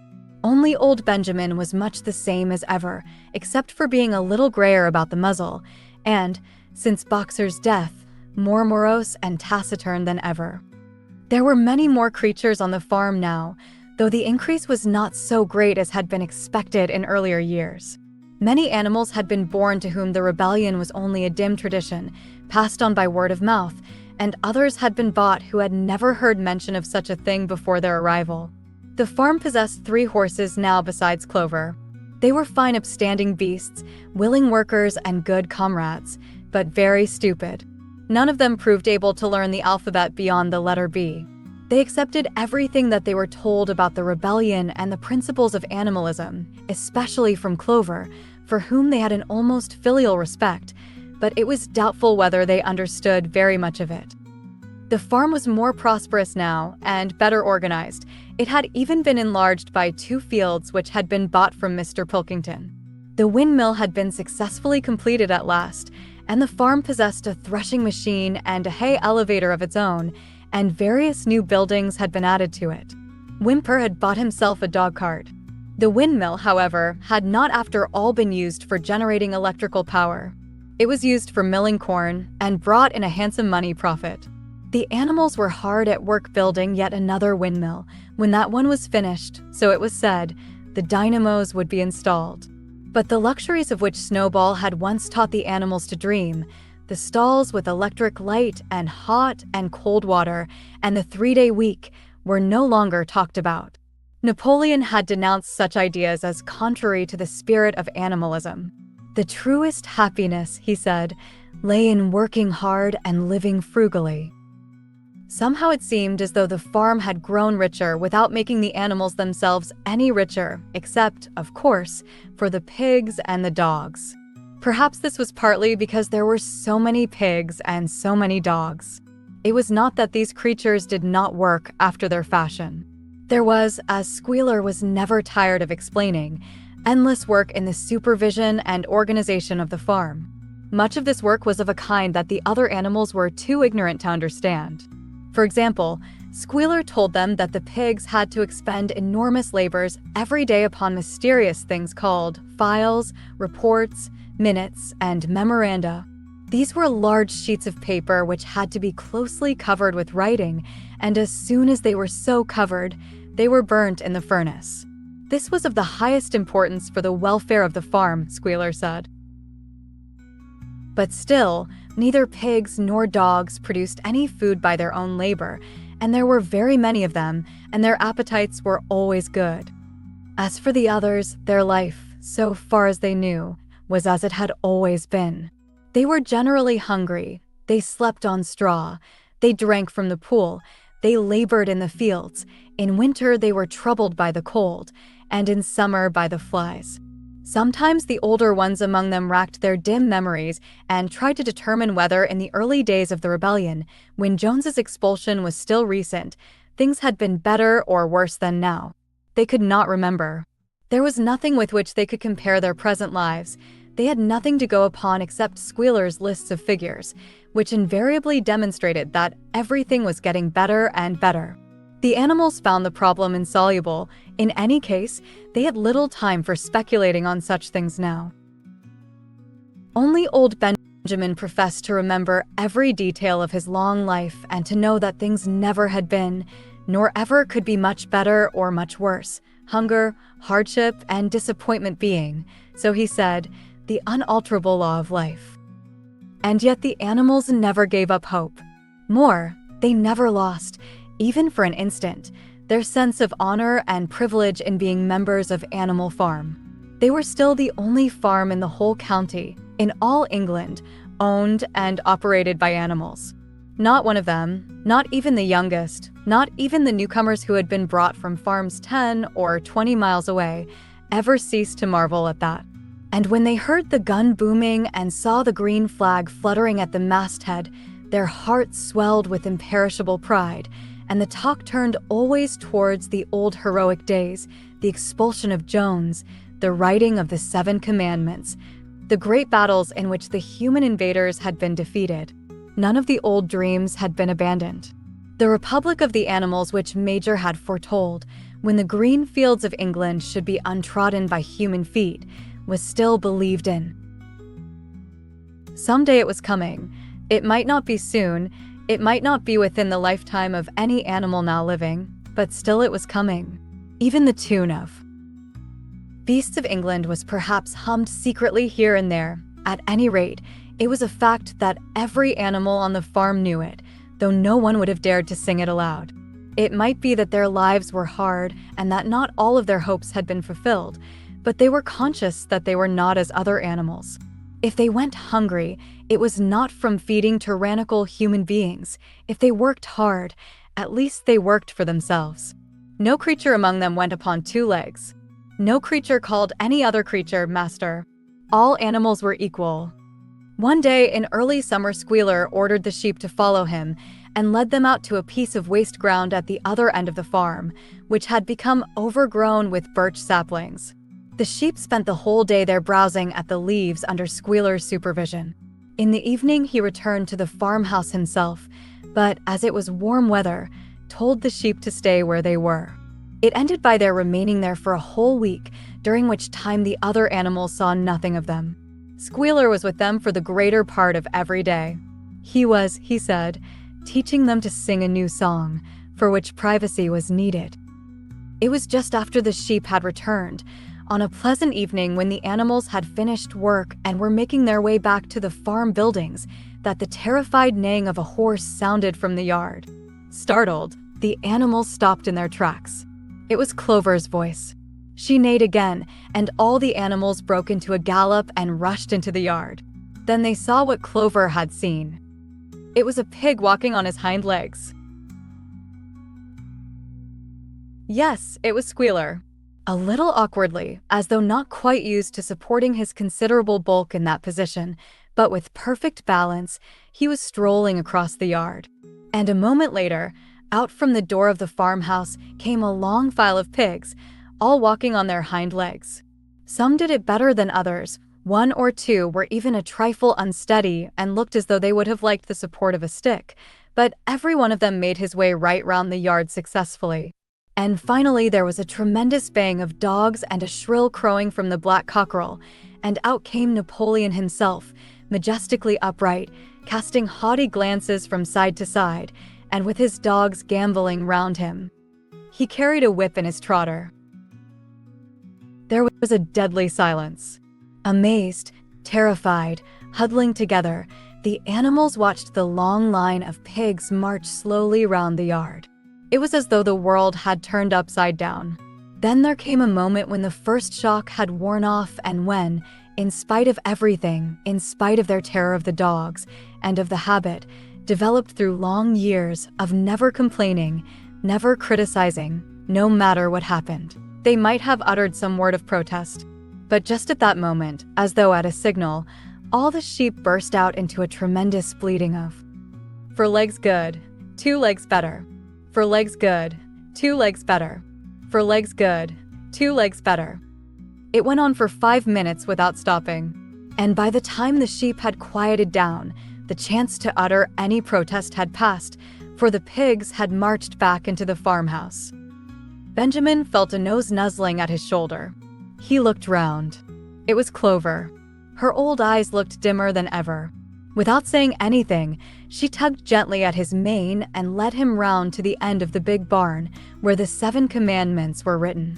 For a minute or two they stood gazing at the tarred wall with its white lettering. "My sight is failing," she said finally. "Even when I was young I could not have read what was written there. But it appears to me that that wall looks different. Are the 7 commandments the same as they used to be, Benjamin?" For once Benjamin consented to break his rule, and he read out to her what was written on the wall. There was nothing there now except a single commandment. It ran, "All animals are equal, but some animals are more equal than others." After that, it did not seem strange when next day the pigs who were supervising the work of the farm all carried whips in their trotters. It did not seem strange to learn that the pigs had bought themselves a wireless set, were arranging to install a telephone, and had taken out subscriptions to John Bull, Titbits, and the Daily Mirror. It did not seem strange when Napoleon was seen strolling in the farmhouse garden with a pipe in his mouth. No, not even when the pigs took Mr. Jones's clothes out of the wardrobes and put them on, Napoleon himself appearing in a black coat, ratcatcher breeches, and leather leggings, while his favorite sow appeared in the watered silk dress, which Mrs. Jones had been used to wear on Sundays. A week later, in the afternoon, A number of dog carts drove up to the farm. A deputation of neighboring farmers had been invited to make a tour of inspection. They were shown all over the farm and expressed great admiration for everything they saw, especially the windmill. The animals were weeding the turnip field. They worked diligently, hardly raising their faces from the ground, and not knowing whether to be more frightened of the pigs or of the human visitors. That evening, loud laughter and bursts of singing came from the farmhouse. And suddenly, at the sound of the mingled voices, the animals were stricken with curiosity. What could be happening in there, now that for the first time animals and human beings were meeting on terms of equality? With one accord, they began to creep as quietly as possible into the farmhouse garden. At the gate they paused, half frightened to go on, but Clover led the way in. They tiptoed up to the house, and such animals as were tall enough peered in at the dining room window.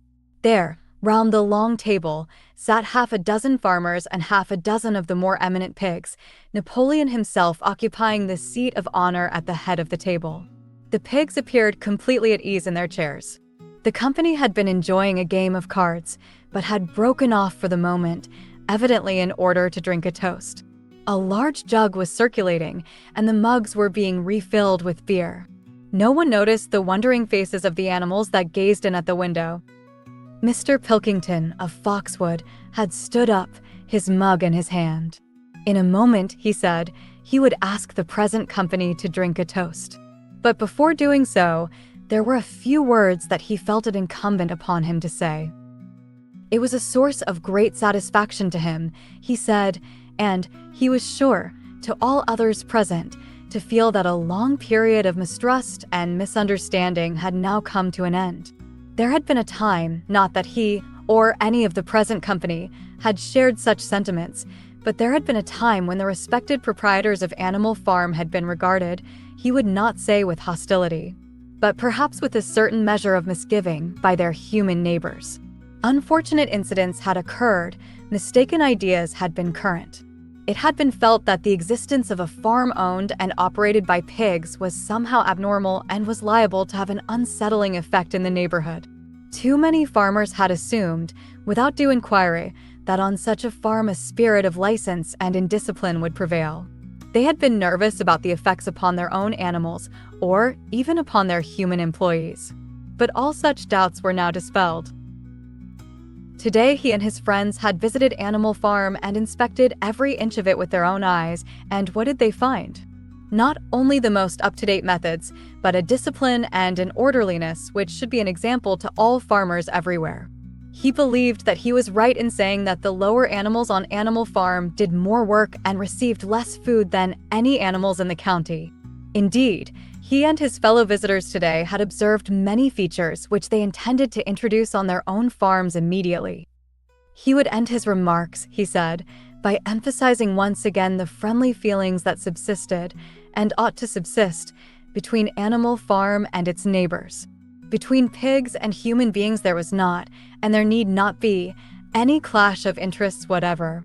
Their struggles and their difficulties were one. Was not the labor problem the same everywhere? Here it became apparent that Mr. Pilkington was about to spring some carefully prepared witticism on the company, but for a moment he was too overcome by amusement to be able to utter it. After much choking, during which his various chins turned purple, he managed to get it out. "If you have your lower animals to contend with," he said, "we have our lower classes."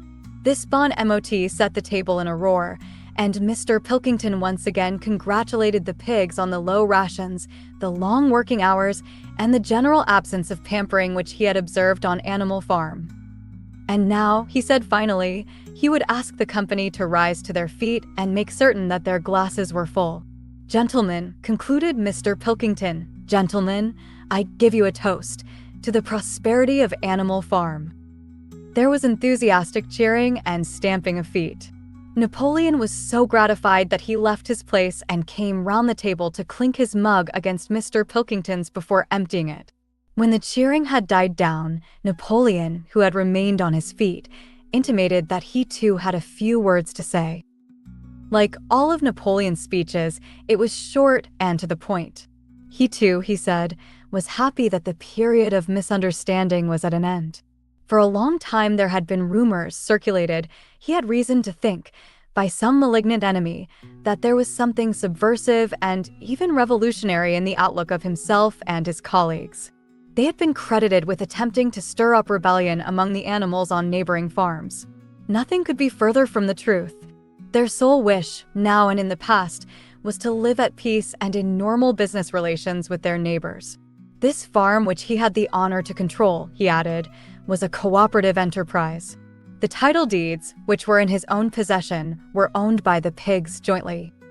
He did not believe, he said, that any of the old suspicions still lingered, but certain changes had been made recently in the routine of the farm which should have the effect of promoting confidence still further. Hitherto the animals on the farm had had a rather foolish custom of addressing one another as comrade. This was to be suppressed.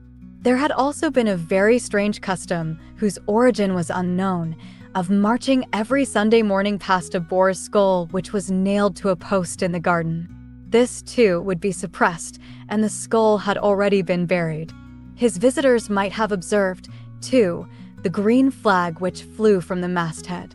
If so, they would perhaps have noted that the white hoof and horn with which it had previously been marked had now been removed. It would be a plain green flag from now onwards. He had only one criticism, he said, to make of Mr. Pilkington's excellent and neighborless speech. Mr. Pilkington had referred throughout to Animal Farm. He could not, of course, know, for he, Napoleon, was only now for the first time announcing it, that the name Animal Farm had been abolished. Henceforward the farm was to be known as the Manor Farm, which, he believed, was its correct and original name. Gentlemen, concluded Napoleon, I will give you the same toast as before, but in a different form. Fill your glasses to the brim. Gentlemen, here is my toast, to the prosperity of the Manor Farm. There was the same hearty cheering as before, and the mugs were emptied to the dregs. But as the animals outside gazed at the scene, it seemed to them that some strange thing was happening. What was it that had altered in the faces of the pigs? Clover's old dim eyes flitted from one face to another. Some of them had 5 chins, some had 4, some had 3. But what was it that seemed to be melting and changing? Then, the applause having come to an end, the company took up their cards and continued the game that had been interrupted, and the animals crept silently away. But they had not gone 20 yards when they stopped short. An uproar of voices was coming from the farmhouse. They rushed back and looked through the window again. Yes, a violent quarrel was in progress. There were shoutings, hangings on the table, sharp, suspicious glances, furious denials. The source of the trouble appeared to be that Napoleon and Mr. Pilkington had each played an ace of spades simultaneously. 12 voices were shouting in anger, and they were all alike. No question, now, what had happened to the faces of the pigs? The creatures outside looked from pig to man, and from man to pig, and from pig to man again, but already it was impossible to say which was which. The end.